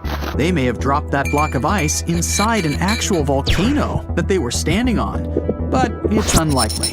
Even though the underground volcano presence was discovered by accident, there's a small chance they were actually standing on one where they had their workstation set up. It's more likely that they worked in an area where studying ancient climates is easier and less dangerous than other places. They collect ice samples and study them in a lab. It's like discovering a prehistoric insect embedded in amber millions of years ago when dinosaurs used to roam the land. But instead of little bugs, scientists study ancient dust, air bubbles, sea salts, volcanic ash, and anything else that may have come from the environment. They can practically tell how the climate was during that time. These ice samples might show that Antarctica's western ice sheet melted when the Earth's climate warmed up. If it did, then it's likely to happen again. That would mean sea levels rising, affecting coastal cities and small remote islands. But scientists aren't sure it's true, despite some evidence to back it up. The process of studying ice samples can take a week or even a year, depending on what they find. They crush or melt the sample bit by bit. And like those tree rings, the deeper the layer, the further we go back in time. In order to study ancient bubbles trapped in ice, researchers have to crush the samples under a vacuum hood to keep the air out while extracting the air and putting it in vials. There are various instruments and devices to study the ice samples, but because it's so sensitive to damage, each measurement must be in a clean room setting so that nothing gets compromised. The scientists have to wear proper bodysuits and many layers of gloves and constantly get ventilated. Even something as tiny and insignificant as a fingerprint can ruin a sample. They look for certain patterns to see changes in the atmosphere's composition and temperature. But dropping a few blocks of ice down a hole wouldn't be so bad. The reason why it made such a peculiar sound is the same reason why a moving car sounds different when it's honking than when it's stationary. The scientific word for it is the Doppler effect. It's an obvious change in the frequency of a wave with respect to an observer who is moving relative to the wave source. The effect doesn't mean the frequency of the sound changes, it just shifts. And this can be said about other types of waves, like water and light. But sound waves are the most popular ones when it comes to the Doppler effect. So, when the scientists dropped the ice block down the bottom of the hole, the sound waves traveled back up and bounced around the narrow tube where they drilled. That's why they got the pew-pew sound. Let's not forget that this ice block traveled 450 feet beneath us. Oil ships dig holes in the oceanic crust that go thousands of feet beneath the Earth. The Kola Super Deep Borehole in Russia is the deepest hole ever made by humans. It goes more than 40,000 feet below the surface and took almost 20 years to reach 7.5 miles. Below it is only half the distance to the mantle. In terms of the whole Earth, this very deep hole is literally scratching the surface. This wasn't a hole to dig for oil, and wasn't in the ocean either. The drilling was stopped in 1992 when the engineers found out that the temperatures were 100 degrees Fahrenheit higher than they predicted. And then it was abandoned, and it's just been a barren hole now. But that's the closest we've dug to the center of the planet. The scary thing is that some of the workers on the site could hear voices coming from within. All the way in Yemen, an ancient hole exists in Barhout, in the east of the country in the middle of the desert. It's actually closer to Oman than to the capital Sana'a. This hole has puzzled experts and locals. Unlike the holes in Russia and Antarctica, this wasn't man-made. Or was it? It's been around for many years, and the locals try to steer away from it. They don't even like talking about it, since they claim it brings bad luck to those around it, or to whoever utters its name. They claim it was created as a prison for spirits, but many rule that out. The hole is 98 feet wide and somewhere between 330 to 650 feet deep. You can also hear strange sounds coming from the inside. But according to some scientists, the well has little to no ventilation and barely has any oxygen down there. So it's unlikely that anyone, or anything, lives down there. The Challenger Deep in the Mariana Trench caught some low-pitched grumble sounds in March of 2016. Some of these grumbles were followed by screeches. They caught these sounds in a span of weeks, using a titanium-encased microphone so that the immense pressure of the lowest point on Earth wouldn't crush it. They had to lower it slowly as well, since it's 1,000 times the atmospheric pressure at sea level. For 23 whole days, the microphone recorded typical sounds of whales passing by and boats sailing across from above, and even rumbles of nearby earthquakes, but they still couldn't determine what caused those initial sounds. The researchers couldn't understand if the noise from the bottom of the Mariana Trench was caused by humans or was natural. They also wanted to know if these sounds affected marine life, like dolphins and whales that rely on echolocation. They still can't figure it out, but scientists estimate that the ocean is about 10 times noisier than it was 50 years ago. With technological developments in shipping, submarines, and underwater construction, the ocean will only get louder with time. Northern lights come with sounds, which nobody talks about. They're usually audible when the auroras are at their most powerful presence. Scientists were always puzzled as to what caused the faint popping and crackling, even though they were very far above us. They used some special microphones and found out that the sounds came just 230 feet above us, which is pretty low. They're caused by electrical charges gaining power in a specific region of the auroras. The electrical charges are disturbed by magnetic storms that fire up the northern lights. As a result, some tiny